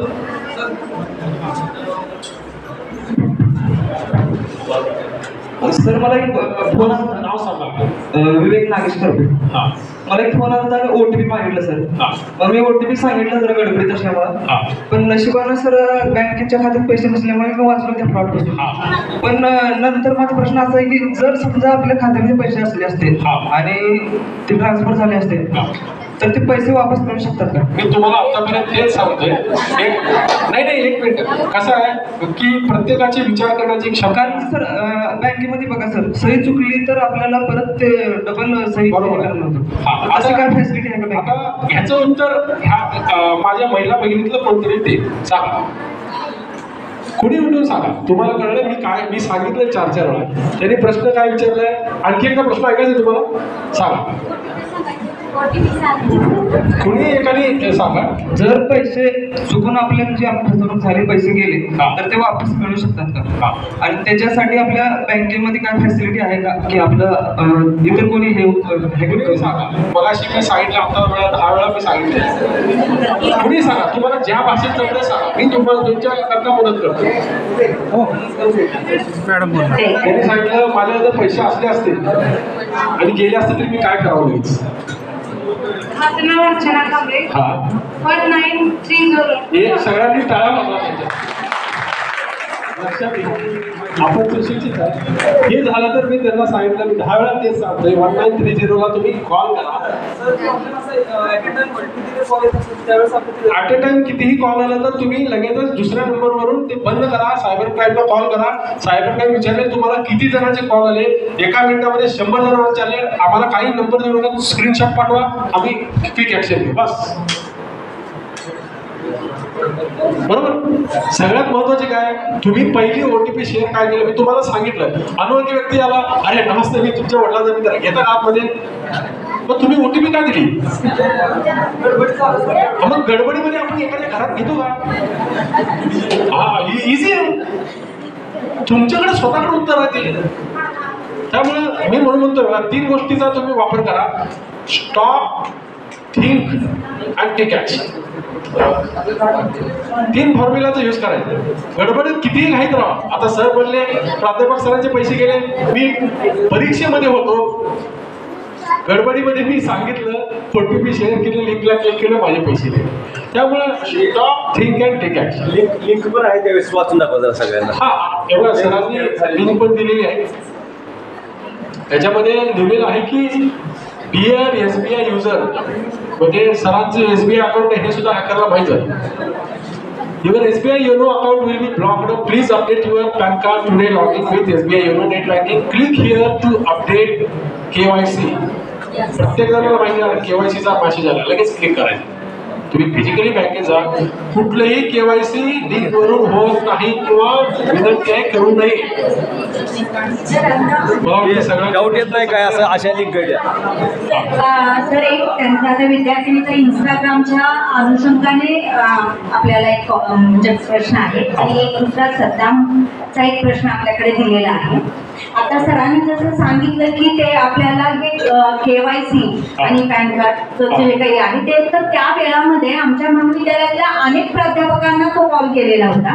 म्हणजे इव्हन आम्हाला पण ते आलेलं. पण एक तर गुगल पे किंवा ह्याचा काही वापर करत नसल्यामुळे त्यामध्ये आम्ही काही जास्त हे केलो नाही. पण लगेचच ती घटना घडली ती अकलावे सरांची. त्यामुळे अनेक जण जागरूक झाले. आणि आता सध्या जो काही ट्रेंड आहे की रील्स बनवत आहेत मुली आणि मग ते अपलोड करतात आणि मग त्यातनं अनेक काही घटना पण आपल्याला ऐकायला मिळतात. तर इंस्टाग्राम आणि रील्स या अनुषंगाने मुलींनी कसं सेक्युअर राहिलं पाहिजे आणि ते कितपत आणि कशा पद्धतीनं त्यांनी त्यांचं ते अकाउंट ठेवलं पाहिजे हे एक सांगायचं. आणि मग मी माईक पास करते कारण आपल्या विद्यार्थ्यांचा एक प्रश्न. मी मॅडमचा फक्त शॉर्टमध्ये एवढं उत्तर देतो एकाच वाक्यात. प्रत्येक सोशल मीडिया अकाउंट्सला की आहे. दुसरी गोष्ट माझ्या व्हॉट्सअपमध्ये मी DP ठेवतोय. माझा DP म्हणजे सगळ्यात माहिती आहे ना, फोटो ठेवतोय. तो फोटो किती जणांना दिसला पाहिजे याची चॅलेंज तुमच्याकडे आहे. स्टेटस मी लावतोय किती जणांना दिसला पाहिजे हे तुमच्याकडे आहे. किती जण चॅलेंज लावतो आपण? नाहीच लावत. DP लावतोय सेंड करतो म्हणजे आपलाच जे काय महत्वाचा डेटा आपण समुद्रामध्ये टाकतो मग ते कुणी घेतं. त्याच्यामुळं आपण अगोदर सिक्युअर करा अकाउंटला आपण आपल्या स्टेटसला जे काय डीपी आहे, who can see your DP, who can see your status, तुम्ही लॉक करा. ऑप्शन आहे. मी म्हणून म्हणतो फक्त 2 मिनिटापेक्षा कमी वेळ आपल्याला लागेल. सिक्युरिटीमध्ये जावा, सगळे ऑप्शन तुम्ही वाचा. मराठी तुम्ही लँग्वेज सिलेक्ट करा, मराठीत दिसेल. 133 भाषेमध्ये आहे, त्या 133 लँग्वेजमध्ये आहे. हे तुम्ही फक्त सगळं सिक्युरिटी ऑन करा, बस तुम्ही सिक्युअर झाला. चलो नेक्स्ट. माझं नाव टिकवाले फौजी सलामत. म्हणजे आता तुम्ही सांगितलं की ईमेलचं पासवर्ड म्हणजे की सांगितलं की आपण मेल प्रोटेक्शनसाठी काय व्हेरिफिकेशन करायचं आणि व्हॉट्सअपचं पण सांगितलं. तसंच इंस्टाग्रामचं काय? सगळ्या सोशल मीडियावरती आता तुम्ही इंस्टाग्राम म्हणला, कोणतं म्हणेल फेसबुक, प्रत्येक सोशल मीडिया अकाउंट ज्यावेळेस ओपन करतं त्याला म्हणजे त्यांच्या ह्याच्यामध्ये सिक्युरिटी ऑप्शन दिले. सकाळीच माझ्या मैत्रिणीची मला म्हणजे मेसेज आलं, रिक्वेस्ट आली तर ऍक्सेप्ट करू नको, हा माझा आयडी फेक आहे आणि तुम्हाला ते सांगतो हे आता अजून आपण ह्या समुद्राच्या इथं तुमचा पाय पडलाय. आता डिसेंबर पर्यंत आपण प्रवाहात जाऊ सगळे, प्रत्येकाचं असं होईल. उगीच तुमच्या नावाने तुम्ही आता काय केलं असतं, अगोदर चुकी केलेली असते. आपण मित्रमैत्रिणीबरोबर बर्थडे सेलिब्रेट करायचं, फोटो टाकायचं, कुणाच्या तर घरी गेले लगेच फोटो टाकायचे. हे तुमचा डेटा आता हॅकरकडे पोहोचलाय. प्रत्येकाकडे ट्रू कॉलर आहे. ट्रू कॉलर हे शासनाचं नाही, लक्षात घ्या. मी ट्रू कॉलरवर जर कलेक्टर म्हणून सेव्ह केलं तर प्रत्येकाला कलेक्टर म्हणून दाखवतात. त्यामुळं 99% ट्रू कॉलर हे फेक आहे. बाहेरचे कुठलेच ॲप तुमचा ओरिजिनल नंबर दाखवत नाही. भविष्यात येत्या 6 महिन्यानंतर केंद्र शासनाने अशी यंत्रणा बनवलेली आहे की तुम्हाला नंबर येतो त्याचं खरं नाव सुद्धा दाखवलं जाईल. 6 महिन्यानंतर अशी यंत्रणा येणार आहे, कॉल करणाऱ्या व्यक्तीचा नंबर आणि त्याच्या खाली त्याचं नाव पण दाखवलं जाईल. त्यानंतर मला एक चांगला प्रश्न विचारलेला आहे बघा, how to protect our websites from DDoS attack. कोणी विचारला हा प्रश्न? हा, तर तुम्हाला ह्याच्याबद्दल काय अनुभव आलाय का सायबर क्राईमचा? हॅलो, एक मिनिट सर, माझा एक प्रश्न आहे. म्हणजे नातेवाईकांनीच लोन घेतलेला आहे लॉकडाऊनच्या अगोदर. मग लॉकडाऊनच्या नंतर ते अगोदर घेतलेलं होतं, लॉकडाऊन पडल्यानंतर त्यांनी दिलेच नाही दिल्यामुळं मग ते पेंडिंग मध्ये पडल्यावर 7,000 होतं, तर ते 7,000चं त्याचं 70,000 झाले. आणि ते जे घेणारे आहेत त्यांनी म्हणजे त्या घेणाऱ्यांनी हे सगळ्याचे नंबर घेतले त्यांनी. मग त्याच्यामध्ये आता आमच्या म्हणजे वैयक्तिक असा एकाने नंबर दिलाय ज्यांनी घेतले आणि ते इतक्या घाण शिवाय घ्यायला लागलेत आता भरपूर. म्हणजे पण सायबर गुन्ह्यामध्ये 100% सायबर गुन्हा आहे. परंतु तुम्ही प्ले स्टोर वरनं ऍप डाउनलोड करून लोन घेतलेलं आहे. ते शासनाचं अनधिकृत ऍप आहे.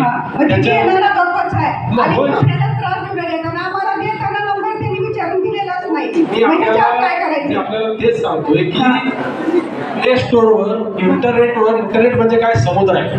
त्या समुद्रातलं पाणी आपण जर घेतलं ते त्याच्यानं विषच लागणार आणि माणसाला त्याच्याने त्रास होणार. मग आपण काय केलं पाहिजे, तर तुम्ही बँकेत जा, लोन घ्या. तुम्हाला सांगतील की तुम्हाला पॅन कार्ड फक्त नंबर टाका, कुठलाही कागदपत्र देणार नाही, मागणार नाही. तुम्हाला 5 मिनिटाच्या आत 50,000 रुपये देऊ. मग ते बोलणार जे आहे ना सर, ब्लॅकलिस्ट मध्ये टाकले काय की ते बनवलेलं. बरोबर आहे, तुमचा प्रश्न अगदी बरोबर आहे. फक्त तुम्ही बळी का पडला की तुम्ही ते लोन इन्स्टंट लोन जे म्हणतो आपण ज्याला बळी पडतो, ते इन्स्टंट लोन कुणीही डाउनलोड ह्याच्यापुढे करू नका. कारण तुम्हाला ते ज्यावेळेस तुम्ही डाउनलोड करताय तर तुमच्या मोबाईलमध्ये तुम्ही टर्म्स कंडिशन वाचलेलं नाही. तुम्ही बँकेशिवाय 10,000चं लोन घ्यायला जाताय, 100 फाईलीवरती सह्या करावं लागते, माहिती आहे ना आपल्याला. मग इथं तुम्ही डायरेक्ट डाउनलोड ओके सर, आमचा नंबर सांगून दिलाच नाही ना त्याने, ज्याने कुणी लोन घेतलाय ते आमचे नातेवाईक म्हणून नंबर दिले. तेच सांगतो तुम्हाला, त्यांनी ऍप डाउनलोड केला म्हणजे त्याला सगळी परमिशन दिली म्हणजे तो सगळा मोबाईलचा पूर्ण तुमचा त्याच्यावरती हे बनवलं, ताबा घेतला आणि तुमच्याकडे असलेले मोबाईल, फोटो, कॉन्टॅक्ट सगळं त्याच्याकडे ओढून घेतलं. त्याचे पैसे भरले नाहीत. एक हप्ता चुकवला की त्यांनी येण्याचं 10 पट करतात, 7,000 चे 70,000 करतात. तुम्ही नाही दिले तर प्रत्येकाला तुमचे माफ केलेले. जसं आपल्याला कळवळ वाटते तर तुम्ही ऍप डाउनलोड करायच्या अगोदर हे जर विचार केला असता सांगून दिले नाही सर, नंबर ते दिले ना, नातेवाईक म्हणते चुकीचे केलेत ना. मग मी म्हणतो हे जे इंटरनेटवरून तुम्हाला नंबर मिळतात हे मिळतात त्याला आपण बळी का पडतो? पहिला प्रश्न माझा आहे. त्याच्यामुळे कृपया त्याला बळी पडू नका. फोनवरून कुठलंही फ्री ॲप लोन ॲप जर असेल तर ते सगळं बोगसगिरी असतं आणि ह्याला आपण बळी पडतो आणि सगळं झाल्यावर मोठा काय आला तर आपण लगेच पोलिसांकडे जातो. त्यानंतर प्रिव्हेन्शन एकच आहे की असल्याला बळी पडू नका. तुम्ही फिजिकली बँकेत जा, तुम्ही लोन अप्लाय करा. कुठल्याही इन्स्टंट लोनवरून बरोबर आहे. बँकेला संबंध नाही, बँकेचा काही संबंध बरोबर आहे. कारण ज्यावेळेस तुम्ही लोन ऍप डाउनलोड केला त्यावेळेस बँकेला विचारलं का? नाही. सगळं झाल्यावर फ्रॉड झाल्यावर तुम्ही तिथे गेला म्हणजे आपली चूक आहे. ह्याच्यामध्ये आपली चूक आहे. त्याच्यामुळे कृपया तुम्ही ह्याच्यामध्ये सायबर क्राईम पोलीस स्टेशनला जाऊन ती तक्रार दाखल करा. ठीक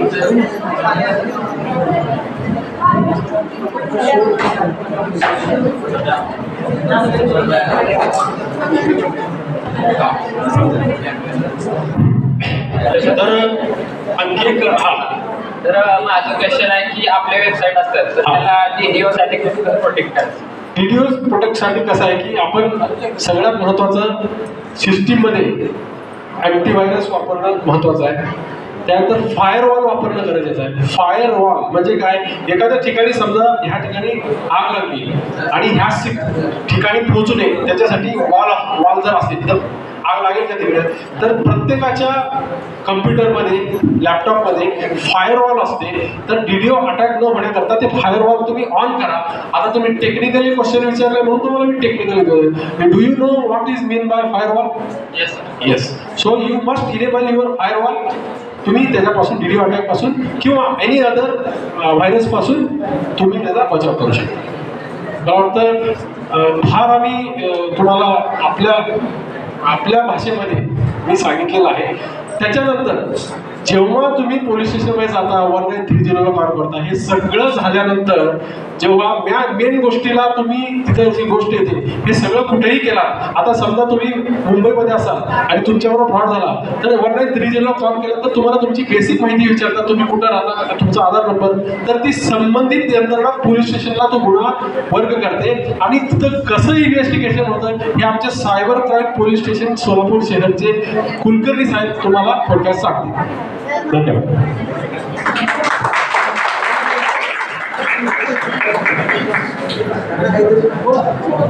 हॅलो सर, माझ्या मैत्रिणींतर्फे मी तुमचे मनापासून आभार मानते की तुम्ही इतक्या सोप्या महत्त्वाची माहिती आम्हाला सर्वांना दिलं. खरंच खूप सोप्या पद्धतीत आम्हाला समजवलं. जे काही माहिती नव्हती ती पण आमच्यापर्यंत पोहोचली आणि आजची कार्यशाळा खरंच यशस्वी झाल्यासारखी मला वाटते. त्यामुळे मी माझ्या सर्व मैत्रिणींतर्फे तुमचे आभारही मानते. आणि एक शेवटचा प्रश्न होता सर, जर आपण व्हॉट्सअपला म्हणजे आता माझ्या सगळ्याच मैत्रिणी आणि सगळेजण आम्ही व्हॉट्सअप वापरतोच, जर समजा आपण व्हॉट्सअपला की घातली तर आम्ही सिक्युअर आहात का? बघा मॅडमचा प्रश्न खूप चांगला आहे. मॅडम विचारले की की घातलं तर आम्ही सेफ आहे का? मी एक म्हणतो की माझ्या घरला मी लॉक चांगलं घातलं तर सेफ आहे का नाही? Thank you sir. मला एवढंच विचारायचं होतं की माझ्या मैत्रिणींचा प्रश्न होता त्यामुळे मी विचारले. थँक्यू आणि धन्यवाद मानते तुमच्या टीमचे आणि आमच्या सर्व म्हणजे विद्यालयाचे की इतकी सुंदर कार्यशाळा आमच्या सर्वांसाठी घेतली. त्यामुळे मी सर्वांचे खूप खूप आभार मानते. थँक्यू. आता पोलीस स्टेशनला आता सरांचं उदाहरण घेऊया आपण. सरांनी तक्रार केलेली आहे 1930ला आणि FIR म्हणजे काय आणि 1930ची तक्रार काय आहे यामध्ये फरक काय आहे बघा. 1930 ही नॅशनल सिटीजन पोर्टल आहे ती. त्याच्यामध्ये तुमचे 50,000 समजा या खातेदाराला गेले असतील तर ते अकाउंट फ्रीज होतं. खातेदाराकडून बीला गेला असेल तर बीचं खातं पण फ्रीज होऊन जातं. समजा ती रक्कम कडनं बी आणि बीकडनं सीकडे गेली असेल त्याचं पण अकाउंट फ्रीज होतं. आता पोर्टलने काय केलेलं आहे तर फ्रीज टोटल अकाउंट फ्रीज न करता ती रक्कम लीन आणि होल्ड केलेली आहे. तुमचे 50,000 रुपये जो ABC जे अकाउंटधारक आहेत ते 50,000 पुरतंच ते अकाउंट लीन आणि होल्ड होऊन जातं. परंतु तुमच्यासारखीच अनेक जण तक्रार केल्या असतील त्या ABC कडे, पण त्यांची रक्कम गेलेली असते, त्यामुळे सुद्धा त्यांची पण रक्कम लीन आणि होल्ड होते. मग अशा अनेक लोकांनी तक्रार केल्यामुळं कोर्टाला ऑर्डर करणं मुश्किल होतं की एकच रक्कम किती लोकांना डिवाइड करायची. मग ही झाली पोर्टलवरची तक्रारीची प्रक्रिया आहे, यामुळे कोर्टाने तुम्हाला ऑर्डर केलेली नाही. आता FIR म्हणजे काय, तुम्ही पोलीस स्टेशनला जावं लागेल, जसं तुम्ही सायबर पोर्टलला गेलेला आहे, पोलीस स्टेशनला गेलेला आहे, तिथे एक रजिस्टर तुमची एक फिर्याद तयार होते. ते 6 ते 7 पानामध्ये FIR तयार होते, त्यामुळे तुम्हाला FIRची प्रत मिळते. आता FIR प्रत दाखल झाल्यानंतर आता तुमच्याच केसमध्ये समजा तुमच्या खात्यामधून ज्यांच्या खात्यामध्ये रक्कम गेलेली आहे त्या खातेधारकाची KYC संबंधित बँक अकाउंटमधून किंवा बँकेकडून त्याला एक मेलद्वारे आपण पाठवतो किंवा फिजिकली पाठवतो. आता तुमच्या खात्यातून SBI बँक खाते जोडून UPI उत्तर प्रदेश या अन्य बँकेच्या खात्यात गेले असेल तर तिथून आपल्याला KYC मिळवणं आपण मेलद्वारे पण त्यांना माहिती मागवतो. गुन्हा दाखल झाल्यानंतर जी प्रोसिजर आहे FIR नंबर दिला जातो आणि त्या KYC कडून आपल्याला कळतं की बा अमुक अ या नावाच्या व्यक्तीच्या नावावर एक खाता आहे आणि या खात्याचा पत्ता जो आहे अंजूरमध्ये आहे. असं समजूया आपण अंजूरमध्ये 1 ते 100 घर आहे. त्यांना नाव पासून ते 100 पर्यंत घर आहे त्यांचा हा पत्ता आहे आणि त्यांचा पॅन कार्ड नंबर दिलेला आहे, पूर्ण पॅन कार्ड दिलेला आहे आणि पॅन कार्डचा पत्ता असतो अणदूरचाच, परंतु व्यक्तीचा फोटो आहे दुसऱ्याचा असतो. हे झालं पॅन कार्ड. जसं सेम आधार कार्डचे नंबर डाटा अधिक झाल्यामुळं डाटा चोरले जातात, ते डाटा ते उचलतात आणि तिथं फिजिकल व्यक्ती पाहिजे असतो UP मध्ये, तिथला व्यक्ती समोर उभा राहतो आणि इथल्या आधार कार्डचा उपयोग करायला. मग जेव्हा पोलीस तपासामध्ये आम्ही आधार कार्डच्या पत्त्यावर जातो, अंजूरमध्ये आपण आलो आधार कार्डच्या ह्याच्यावर किंवा पॅनच्या ह्याच्यावर 1 ते 100 अंजूरमध्ये पत्ते आहेत, अ 1 ते 100. परंतु त्यांनी काय केलेलं असतं, दिलेलंच नसतं. 101 हे नंबर त्यांनी दिलेले असतात. आम्ही अख्ख्या अंजूरमध्ये जातो की फक्त 1 ते 100 इतकेच ॲड्रेस आहे. हा 101 वा ॲड्रेस नाही आहे. हा ॲड्रेसमध्ये चुकीचा नंबर टाकतात आणि एक पत्ता दिलेला असतो. आता अंजूर शाळा ही असू शकते का, काहीतरी नाव पाहिजे, जवाहर कला विज्ञान व वाणिज्य महाविद्यालय धाराशिव, अंजूर धाराशिव हे नाव पाहिजे. परंतु त्यांनी काय केलं, अंजूर विद्यालय हे त्यांचा ॲड्रेस दिल्यामुळं पोलीस तिथपर्यंत पोहोचून सुद्धा ॲड्रेस व्हेरीफाय होत नाही. आम्ही इथल्या पोलीस स्टेशनला जातो किंवा हे व्हेरीफाय करा, ते म्हणतात अशा प्रकारचा पत्ता नाही. समजा असं म्हणजे एकता नगर 1 ते 1000 एक पासून ते 1000 घर आहेत, परंतु ते काय देतात 1000/1 मग असा अस्तित्वात नसतो. त्यामुळे पोलिसांना असे गुन्हेगार शोधणं खूप मुश्किल होतं. सध्या प्रचलित ऑनलाईन बँक अकाउंट ओपन होतात, ऑनलाईनमध्ये बँक अकाउंट व्हेरीफाय होत नाही, त्यांच्याकडे तेवढी यंत्रणा नाही आहे. त्यामुळे तुम्ही जे ॲड्रेस टाकता तेच ॲड्रेस पोर्टल, त्यामुळं व्हेरीफाय करायला सध्या यंत्रणा नाही आहे. बँकेकडे पण ती यंत्रणा नसते. पण 20-20 लाख 30-30 लाख लोकसंख्येमध्ये प्रत्येकाचं अकाउंट चेक करणे आणि ते व्हेरीफाय करणे ह्याचे सगळे यंत्रणा नाही आहे. त्यामुळं फसवणूक होण्याचे प्रमाण जास्त आहे. आणि हे अकाउंट संपूर्ण देशामध्ये उत्तर प्रदेश, मध्य प्रदेश आणि बंगाल आणि झारखंड ह्या क्षेत्रामध्ये जास्त आहे. आता आपल्याकडचे पण लोकांनी काय केलं, अकाउंट वापरायला दिले. तुम्हाला आम्ही ऑनलाईन नोकरी देतो म्हणून एक 10,000 रुपये महिना द्यायचा, त्या अकाउंटमध्ये 3 महिन्यामध्ये कोट्यवधीचे ट्रान्सफर होतो. तर ही जबाबदारी संपूर्ण तुमच्यावर दिली जाते. प्रत्येक ॲटोमॅटिक तुमच्याच खात्यामध्ये पैसे असतात ते ऑनलाईन बँकिंग करून ते पैसे वापरतात. पॅन कार्ड आणि आधार कार्ड हे दोन्ही बोगस वापरल्यामुळं पोलीस आरोपीपर्यंत पोहोचू शकत नाही. ॲड्रेस बोगस आहे, पॅन कार्ड बोगस आहे, आधार कार्ड बोगस. त्यामुळं पोलिसांना खूप अडचणी आहेत त्यामध्ये. आम्ही आमच्या या अडचणी वरपर्यंत मांडलेल्या आहेत. आता त्याचं निराकरणाचं काम चालूच आहे. आता जसं मी परत जाऊन 5 वर्षानंतर मी समस्या मांडली होती किंवा असं असं होत आहे तर याचं तुम्ही निराकरण करा. सर तुमचं FIR जो आहे पोलीस स्टेशनला गेला तुम्ही तुमच्या साहेबांना सांगितलं कोर्टावरची तक्रार वेगळी आहे आणि FIR घेऊन टाका. नाही तर तुम्ही त्या कोर्टाला भेटा आणि सांगा केस करा. अशा अनेक तक्रारी येणार आहेत. अशा तक्रारी सगळ्यांची तक्रारी करणं मुश्किल आहे पोलिसांना. यंत्रणा तेवढी कमी पडली. खूप प्रमाणात तक्रारी जास्त आहेत. तर तुम्ही त्या कोर्टाला भेटून ही तुमची समस्या मांडू शकता. ही त्याचं एकच सोल्युशन आहे. आणि वाटत पण थोडंसं तुम्हाला मार्गदर्शन पाहिजे असेल तर आम्ही तुम्हाला ऑनलाईन ते प्रकरण तुम्हाला देऊ. नंतर तुम्हाला भेटा तुम्ही नंतर आपण तेच विषय सांगू. तो पोलीस तपासामध्ये ह्या येणाऱ्या अडचणी तसंच सोशल मीडियावरचा अकाउंट झाला, इन्स्टा झाला, व्हॉट्सअप झाला, यूज करणारे अकाउंटधारक जे आहे. अमेरिकन कायदे आणि भारतातले कायदे यामध्ये फरक आहे. अमेरिका काय म्हणते स्वातंत्र्यावर गदा येऊ दे. तुम्ही जे कमेंट्स करता त्या तुमचा हक्क आहे. परंतु अश्लील कमेंट्स करणे, अश्लील चित्रे प्रसारित करणे हे त्यांना ते मान्य नाही. भारतातले कायदे आणि अमेरिकेचे कायदे ते कम्पेअर करतात. मग तुम्हाला माहिती दिली जाते. आमच्याकडे FIR दाखल जरी झाला तरी सुद्धा त्या व्यक्तीचं ते स्वातंत्र्य आहे. ते कमेंट करायचा त्याला अधिकार आहे. त्यामुळे आम्ही तुम्हाला माहिती देऊ शकत नाही.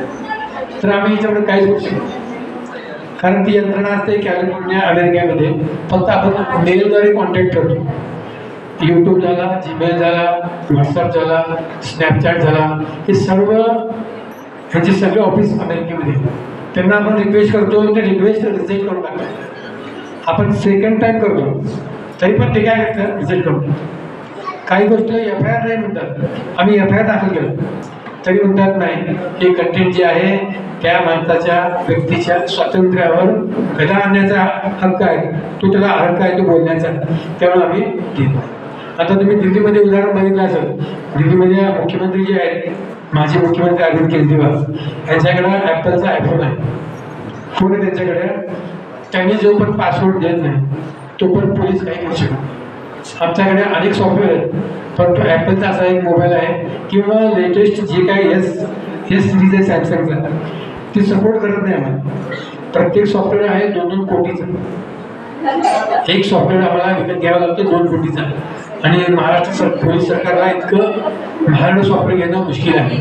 आणि ॲपलचा फोन जोपर्यंत तुम्ही त्यांना सिक्युरिटी पासवर्ड देत नाही तोपर्यंत काही करू शकत नाही. जरी हा फोन आम्ही अमेरिकेला पाठवला तरी त्या व्यक्तीला विचारतात की बाबा पोलिसांनी हे मोबाईल जप्त केलेला आहे मग तुम्हाला ते तुमचं हे पासवर्ड की आम्ही ओपन करू का. यांनी म्हटलं नाही तर नाही होऊ शकत. परंतु अपवाद काय दिलेला आहे त्याने देशाच्या अस्तित्वावर संकट आणणे किंवा मोठ्या प्रमाणात आतंकवादाची घटना तुम्ही घडवत असाल ते तुम्ही आपल्याला सांगितलं किंवा आमच्या देशावर एखादा मोठ्या आतंकवादाची घटना होणार आहे ती त्यांनी करण्याची तयारी केलेली आहे. ही संपूर्ण बाजू तुम्ही मांडून त्यांना पाठवून दिला तरच ते तुम्हाला ओपन करून देईल. मग तुमचे आमच्यासारखे 50,000 गेले, अश्लील कमेंट केलेलं आहे, अश्लील व्हिडिओ पाठवलेला आहे, या गोष्टीला ॲपलचं आणि गुगलचं अमेरिकन सरकार काहीच किंमत देत नाही. आणि एवढंच काय गुगलचं जे काही जीमेल आहे, इन्स्टा आहे, व्हॉट्सअप आहे, सोशल मीडिया जे आहे काय त्याचे नोडल ऑफिसर पण आपल्याकडे नाही आहेत. केंद्र सरकारने आता धट्टा लावल्यामुळं त्यांचे 1 का 2 नोडल ऑफिसर आज दिलेले आहेत. आणि पूर्ण भारतातलं जे काही तक्रार आहेत ते 2 नोडल ऑफिसरनी पाहायचं. असं की अडचणी आहेत पोलिसांना. सामान्य चोर जो आहे तो काही कायदेशीर चोरी करत नाही. परंतु तुम्ही आणि आम्ही कुठल्याही मार्गाने जायचं असेल डावीकडनं जावं लागेल, उजवीकडनं जावं लागेल, जाताना आपला हात दाखवावा लागेल, इंडिकेटर दाखवावं लागेल. ते तुम्हाला आणि पोलिसांनाच नियम आहे. चोरी करणाऱ्या माणसाला ह्या नियम पाळत नाही. त्यांना याची काही गरज नाही. त्यांना काय काहींचा कायदा कसा जोपर्यंत ते अटक होणार नाही तोपर्यंत त्यांना कायद्याची बाजू मांडली जात नाही. चोरांना कायदे असतात ही पहिली गोष्ट. मग अशाच चोरांचा हा मार्ग आहे त्यांचा किंवा हे आपण लूप दिल्यामुळं टू स्टेप व्हेरिफिकेशन न ठेवल्यामुळं आपण प्रत्येक गोष्ट लॉक न ठेवल्यामुळं ह्या घटना घडत आहेत. घडल्यानंतर देखील पोलिसांना हे आरोपी भेटत नाही आणि आरोग्य यामध्ये अनेक विश्लेषण करायला लागतात. यामध्ये सॉफ्टवेअर विकत घ्यावं लागतं पोलिसांना. सॉफ्टवेअर हे फक्त 1 वर्षासाठी आहे. 2 कोटी 3 कोटी 1 वर्षासाठी देणं आपल्याला जमत नाही. यापुढची फर्दर तुम्हाला अधिक माहिती लोणी मॅडम तुम्हाला.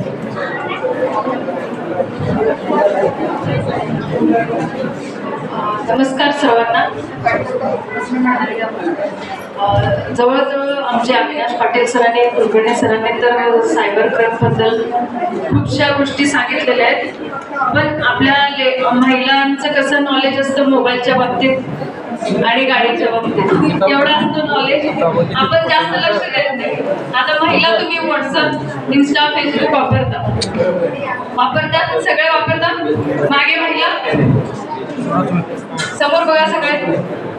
थोडा वेळ अजून थोडं कळ काढा कारण खूप उशीर झाले. तुमची चलबिचल चालू आहे. ठीक आहे, हे तुमच्यासाठीच आहे आणि तुम्हाला हे गरजेचं आहे ह्याचं नॉलेज मिळणं. एकतर आपलं सायबर क्राईम कुठल्या गोष्टीमुळे होतं, एकतर आपल्याकडे अज्ञान आहे की नाही. आपल्याला त्या गोष्टी माहीत नसतात. आता सरांनी सांगितलं तुम्हाला आता थोडेफार गोष्टी समजल्या. दुसरी गोष्ट आहे धावपळ घाई गडबड.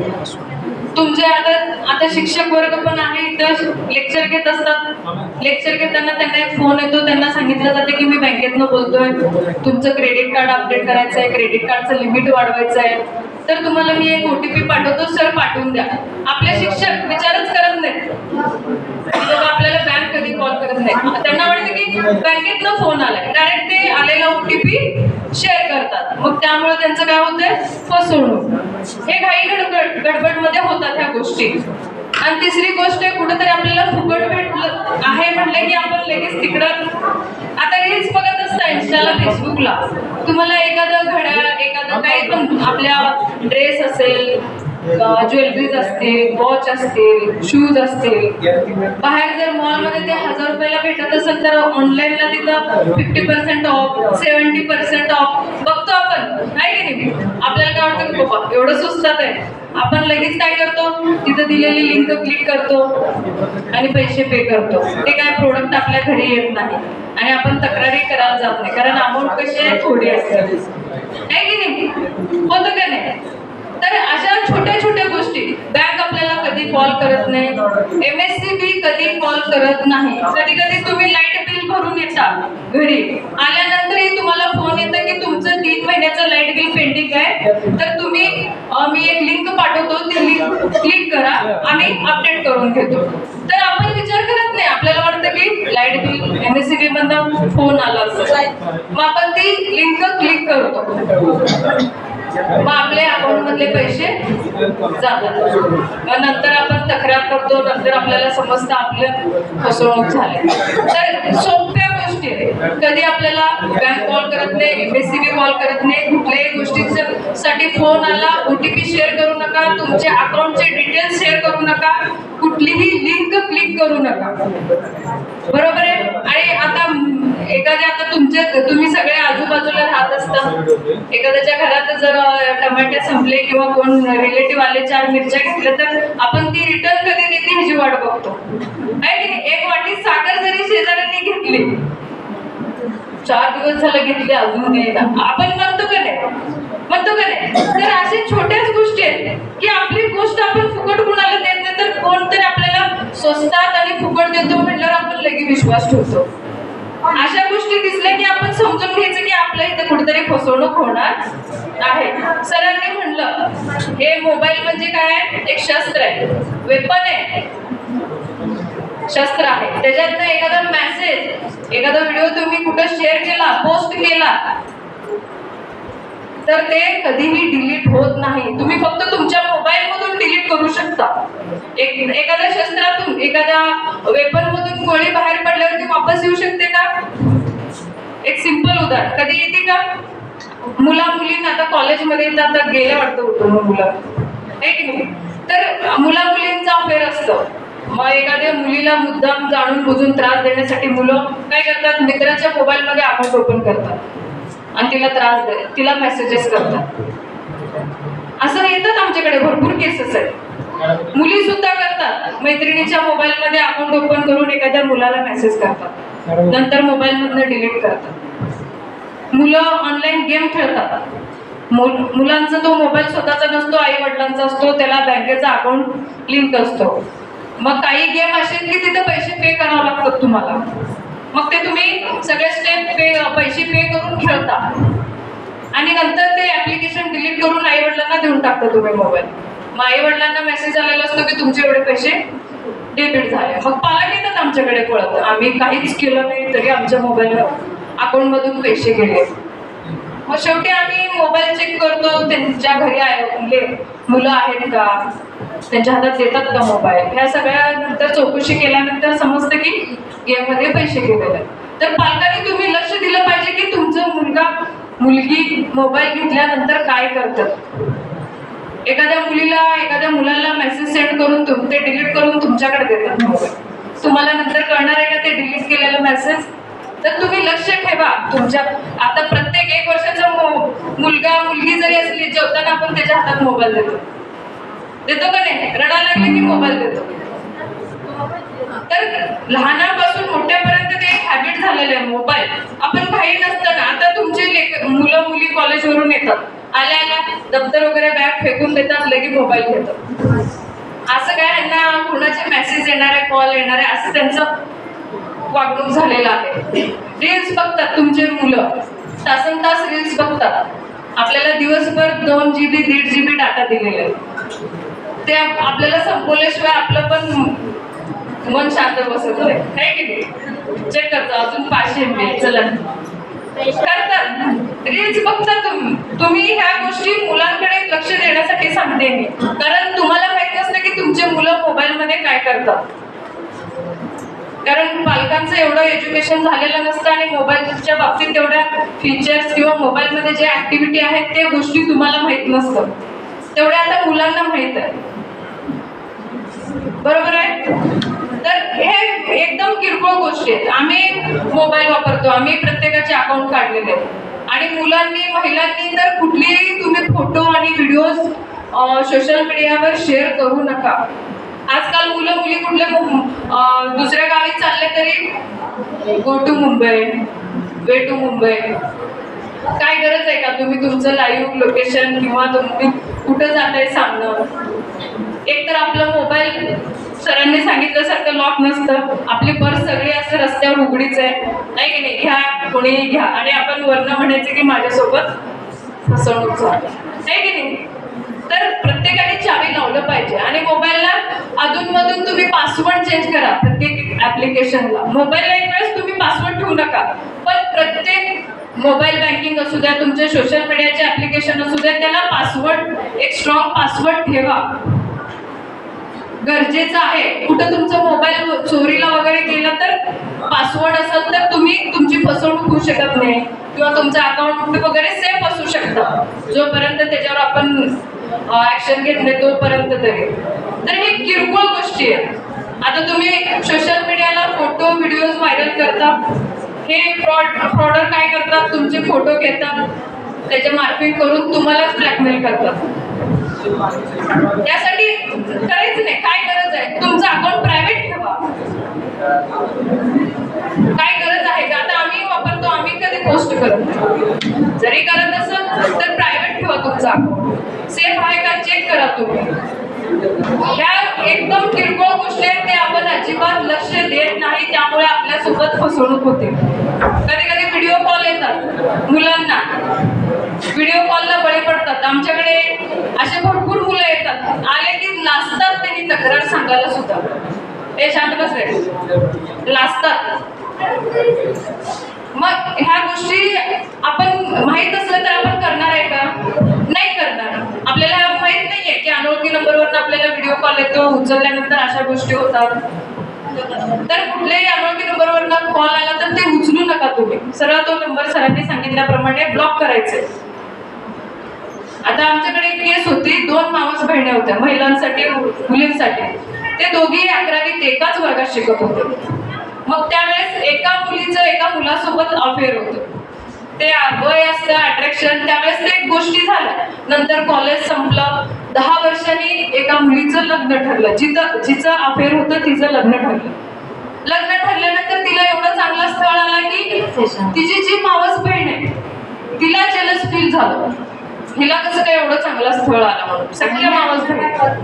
मग ती काय केली, जिचं लग्न ठरलंय त्या मुलाला एक फेक अकाउंट काढून मेसेज केला इंस्टाग्रामवर की तुझ्या होणाऱ्या बायकोचं असं 11वीत असताना अफेअर होतं. त्यांचे आई वडील चांगले ज्येष्ठ नागरिक आहेत. मग त्यांचे वडील एकदम अशा गोष्टी झाल्या तर आई वडिलांवर काय कसे हालत होते, ते आले आमच्याकडे तक्रार करायला. मग आम्ही तक्रार घेतली, मग आम्ही तपास केला. त्यामध्ये पहिला त्या मुलीचा अफेअर कुणासोबत होतं त्या मुलाला बोलवलं आम्ही ऑफिसला, त्याची चौकशी केली. तो म्हणला मी त्यावेळेसच विसरून गेलोय, 11वीत असताना त्याचं लग्न झालेलं, त्याला 2 लेकरं होते.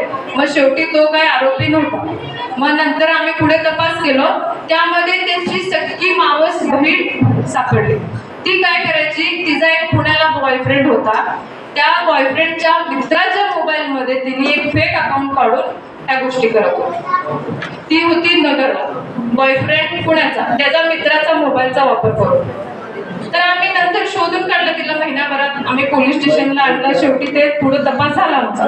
तर असं कुणाला वाटत असेल मी दुसऱ्यांच्या मोबाईलमध्ये काढले तर मी सापडणार नाही, एखादा मी अकाउंट काढून मेसेज करून डिलीट केला तर कुणाला कळणार नाही, तर हे तुमचं गोड गैरसमज आहे. एकदा केलेला मेसेज डिलीट होत नाही. सरांनी सांगितल्याप्रमाणे आमच्या सर्व्हरला सेव्ह असतं. तुम्ही नंतर ते डिलीट करून मोबाईल आपटा, फॉर्मॅट मारा, फोडा, काही करा, पण ते डिलीट होत नाही. तर प्रत्येकाने ह्याची काळजी घेतलं पाहिजे आणि डोक्यात ठेवलं पाहिजे. मुलांच्या भांडणा, मुलींच्या भांडणामध्ये ह्या केसेस होतात. आमच्याकडे अजून एक केस होती, मुलगा सर्व विषयामध्ये वायडी झाला म्हणून तो काय केला, कॉलेजच्या नावाने एक फेक अकाउंट काढलं.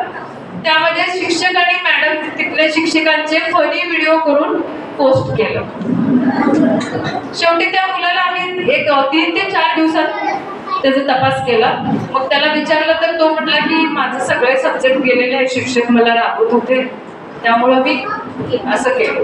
तर शेवटी तुमचं करिअर असतं, 11वी 12वी तुम्हाला काहीतरी सरकारी नोकरी करायचंय, इंजिनियर डॉक्टर व्हायचंय, तर तुम्ही ह्या वयात जर ह्या गोष्टी केल्या, तुमच्या नावावर एखादा गुन्हा दाखल झाला तर तुमचं पूर्ण आयुष्य कुठलं तुम्हाला जॉब मिळणार आहे का? कुणालाही तुम्हाला आता सिव्हिल सर्व्हिसमध्ये जायचं असेल तर तुम्हाला चारित्र्य पडताळणी करावं लागतो. त्याच्यासाठी तुमचं पोलीस स्टेशनला व्हेरिफिकेशन होतं. तर कुठलीही गोष्ट करताना जर तुम्ही चुकीचं केलं आणि आमच्याकडे तक्रार आली आणि त्याचा गुन्हा दाखल झाला तर तुमचं करिअर एंड. तर ह्या गोष्टी फक्त लक्षात ठेवा आणि कुठल्याही चुकीचं गोष्ट करू नका. कुणाला काय अडचण असेल तर विचारा. इथंच मी थांबते. सर धन्यवाद. आज आम्हाला खरंच आनंद होते की ह्या महिलांना ज्या गोष्टी माहीत नव्हत्या त्या त्यांना आता कळालेल्या आहेत आणि ह्यांनी आता कोणी फसणार नाही अशी अपेक्षा आहे आमची. तुम्ही जाऊन तुमच्या रिलेटिव्ह, तुमचं जे काय फ्रेंड सर्कल असेल, व्हॉट्सअप ग्रुप असेल किंवा तुमचे पाहुणे मंडळी यांना ह्या गोष्टी सांगा. ज्यांना माहीत नाही ते त्यांना हे माहिती होणं गरजेचं आहे. तर तुम्ही इथं आम्हाला बोलवलात आणि अशा ह्या संदर्भातून आमची सायबर जनजागृतीच्या माध्यमातून लोकांपर्यंत सायबर साक्षर म्हणून एक नियोजन राबवलेलं आहे. तर सर धन्यवाद खूप खूप. मी इथंच थांबते.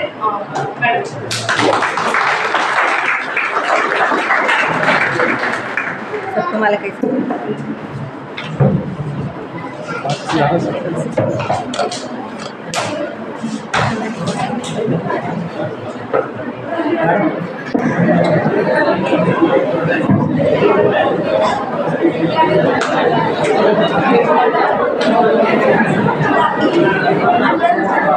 आणि आचार्य आणि त्यांचे सर्व त्या ठिकाणी अविनाश पाटील सरांची टीम यांना अशी विनंती करते की त्यांनी जे काही पार्टिसिपंट्स आहेत त्यांना प्रमाणपत्राचं वाटप करावं. सविता राम लोहार पहिली मैत्रीण आहे, सविता राम लोहार, आणि तिनं या वर्कशॉप ही कार्यशाळा पूर्ण केली, म्हणून त्यांच्यासाठी जोरदार टाळ्या. मैत्रिणींनो, टाळ्या वाजवत ठेवायच्या असतात. टाळ्या वाजवल्याने ब्लड सर्क्युलेशन चांगलं होतं आणि चेहरा अगदी मस्त फ्रेश दिसत असतं, म्हणून नेहमी टाळ्या वाजवायच्या.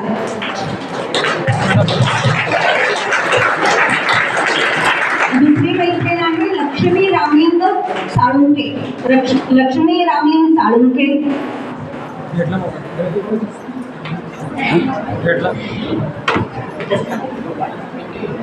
त्यानंतर प्रतिभा भीमराव सुरवसे.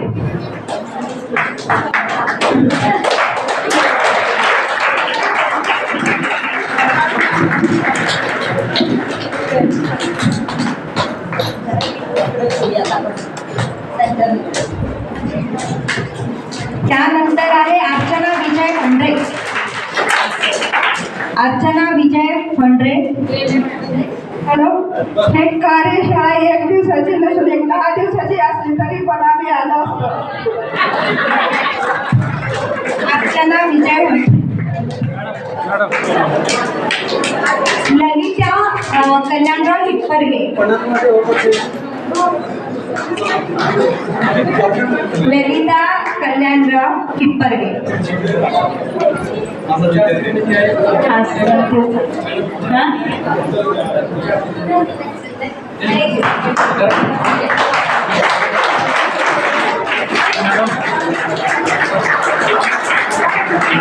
रंजना भैरवनाथ कानडे.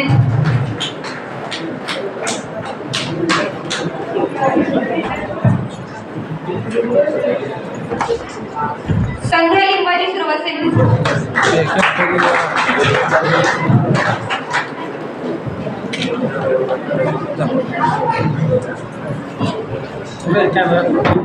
मनीषा तुळशीराम दडपडे.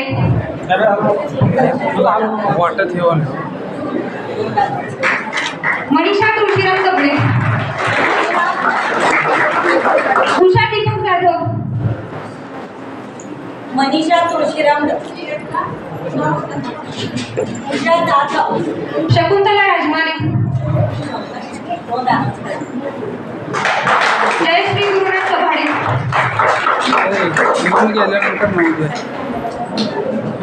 जयश्री गुरुनाथ कभाडे.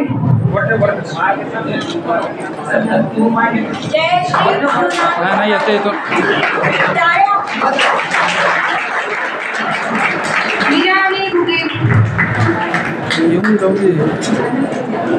मीरा आणि घुगे.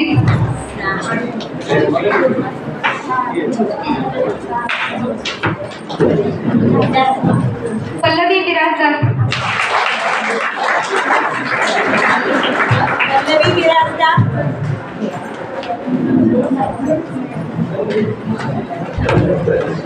सुवर्ण प्रशांत झंगे. सुवर्ण प्रशांत झंगे. सुवर्ण प्रशांत झंगेसाठी खूप जोरात टाळ्या.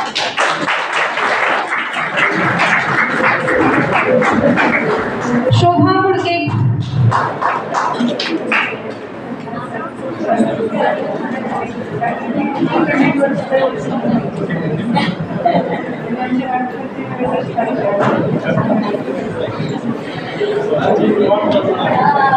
प्रगती नारायण कांबळे.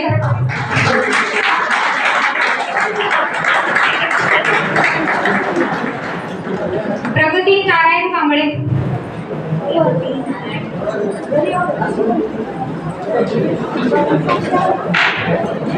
कविता पद्माकर माने. कविता पद्माकर माने. मैत्रिणींच्या टाळ्या फार कमी आहे, खूप टाळ्या झाल्या पाहिजे. शालूबाई दत्तात्रय कांबळे. शालिनी दत्तात्रय कांबळे. कोमल मधुकर कांबळे.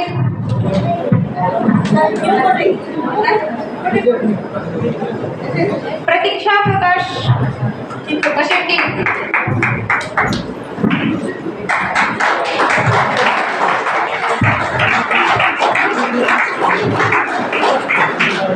वर्षा राणी रामलिंग मळगे, विजयलक्ष्मी कालिदास कोळी,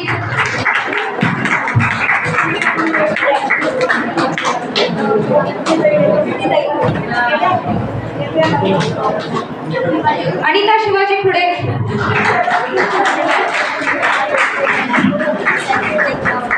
अर्चना प्रदीप दिरडकर,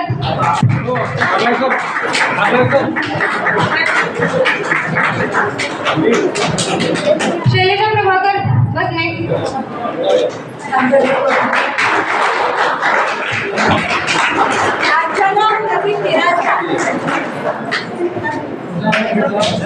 वैष्णवी प्रदीप मोकाशे,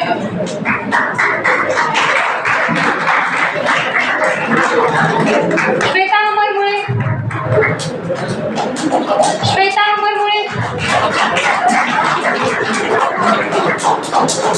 साधना रत्नाकर वर्ते,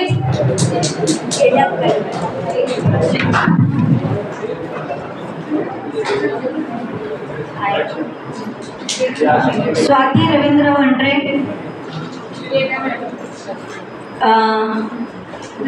सरोजा स्वामी,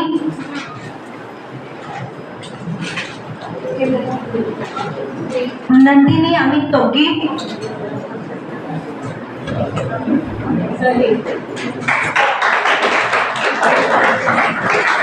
हेमलता काटकर,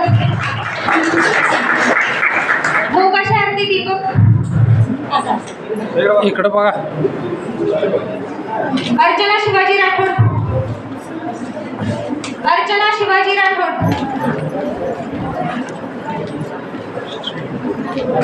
ज्योती प्रदीप मोकाशे,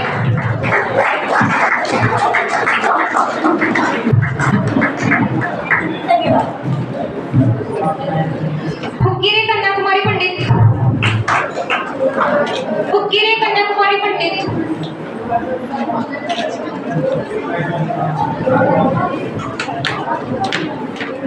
गायकवाड धनश्री भारत, महिलांचे गायकवाड धनश्री,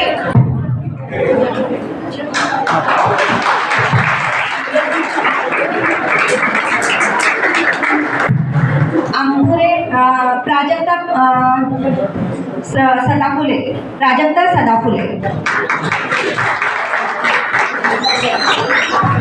आंबुरे वनिता सिद्धराम,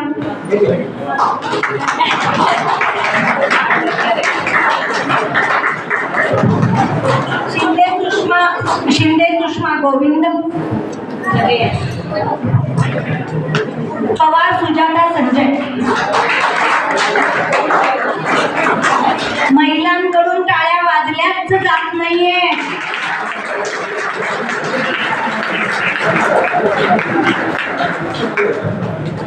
हे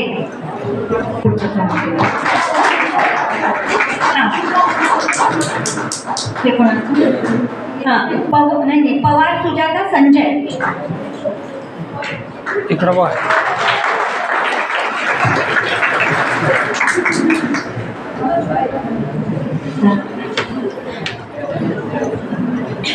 यानंतर आपण हा कार्यक्रम वंदे मातरम नंतर संपेल असं हे करतोय. प्राचार्यांना अशी विनंती करते की त्यांनी या आमच्या कार्यशाळेबद्दल त्यांना काय वाटलं आणि आमच्यासाठी काय सूचना आहेत त्या त्यांनी सूचित कराव्यात. वंदे मातरम नंतर आपल्याला जायचं, आपण शाळेत आलोय, वंदे मातरम न करता अजिबात जायचं नाही.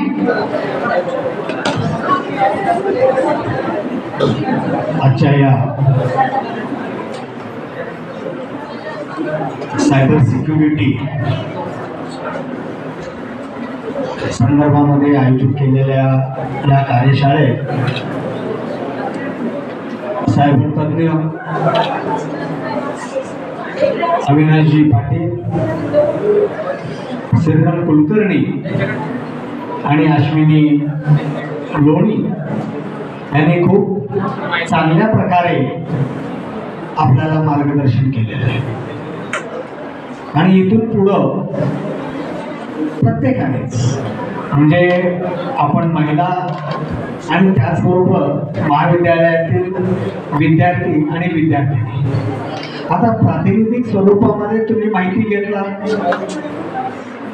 आणि आम्ही नेहमी म्हणतो की एक पणती पेटली की ती हजारो पणती पेटवू शकते. त्या पद्धतीनंच तुम्ही या ठिकाणी जी माहिती घेतलात ते तुमच्या पुरतं सीमित न ठेवता तुम्ही हे जे काही प्रबोधनाचं सत्र आहे हे प्रबोधनाचं सत्र सातत्यानं तुमच्या महिला मंडळामध्ये, कुटुंबामध्ये, नातलगांमध्ये या गोष्टी सांगा आणि लोकांना जागरूक करा की जेणेकरून आम्ही ही कार्यशाळा घेतली आणि ही मंडळी रजा टाकून या तुमच्यापर्यंत तुमच्या भेटीला आले आणि त्याचं सार्थक झाल्यासारखं आम्हालाही वाटेल.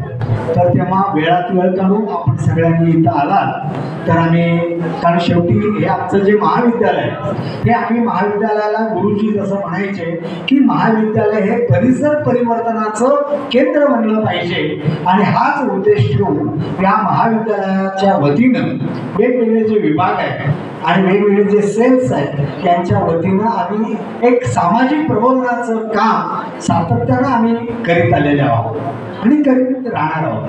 आणि दुसरं एक या ठिकाणी मी तुम्हाला सर्व महिला वर्गांना देखील आणि विद्यार्थ्यांनाही आजच निमंत्रित करतोय की 22 आणि 23 फेब्रुवारी या दिवशी आमच्या महाविद्यालयाचं वार्षिक स्नेहसंमेलन आहे. 22 तारखेला उद्घाटनासाठी एक शिवशाही शिवरत्न शेटे जे सोलापूरचे एक नामवंत व्यक्ती आहेत तर ते उद्घाटनासाठी आहेत आणि समारोपासाठी एक नवोदित तारका सिने अभिनेत्री जी आपल्या परिसरातील आहे, जिचा आजोळ गुंजोटी आहे ती सिमरन खेडकर की जिचं वेल डन आई हे चित्रपट येत आहे आणि त्यामध्ये आई झालेली विशाखा सुमेरा. आम्ही तर पूर्ण टीमलाच या ठिकाणी चित्रपटाच्या प्रमोशनसाठी या म्हणून निमंत्रण दिलेलं आहे. तर 22 तारखेला समारोप त्यांच्या उपस्थितीमध्ये या ठिकाणी 23 तारखेला आहे. तर 22 आणि 23 या दोन्ही दिवशी महाविद्यालयातील विद्यार्थ्यांच्या कलागुणांना वाव देण्यासाठी हा जो उपक्रम आहे तर त्या मुलांचं कोण कौतुक करायला देखील आपण सगळ्यांनी यावं अशी मी आपणास विनंती करतो. आणि या कार्यशाळेबद्दल सहभागी झाल्याबद्दल आपले मनपूर्वक अभिनंदन आणि आभार. खूप खूप धन्यवाद. काही मैत्रिणींची इच्छा आहे की त्यांचे प्रमाणपत्र राहिलेले आहेत आणि त्यांना ते घ्यायचे आहे, त्यामुळे त्यांच्यासाठी जोरदार टाळ्या. हफीजा खजुरे पठाण, अर्चना गणपती कांबळे, कस्तुरा अंकुश कांबळे.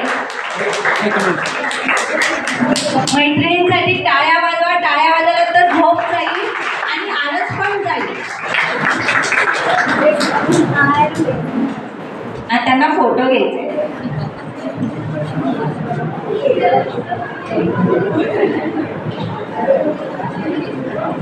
अर्चना गणपती कांबळे,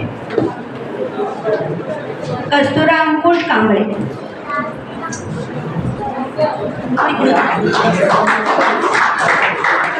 पूजा संदीप मोकाशे, इकडं बघा इकडं,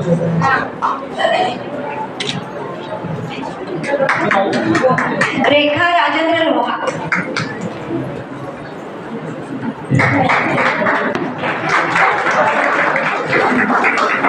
रेखा राजेंद्र लोहा. रेखा सर्टिफिकेट वाटप संपलेलं आहे.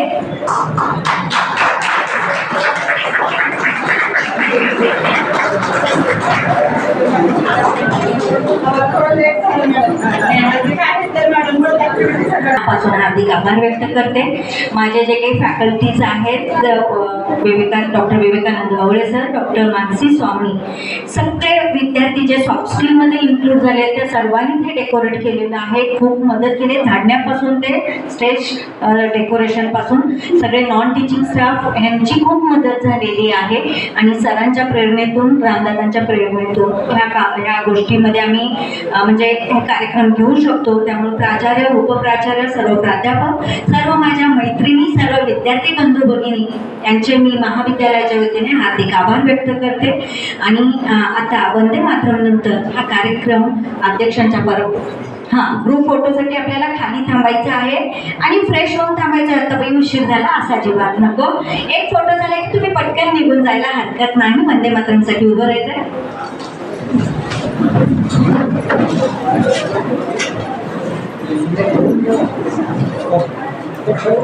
परेड सावधान.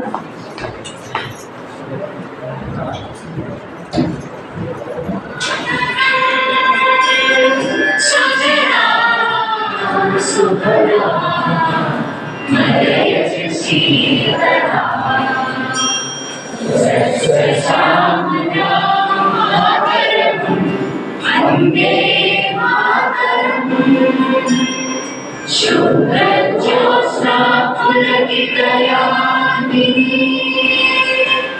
फुल्लकुसुमिता द्रुमदलशोभिनी सुवासिनी सुमधुरभाषिणी सुखदां वरदां मातरं वन्दे मातरं वन्दे मातरं. भारत माता की, भारत माता की धन्यवाद.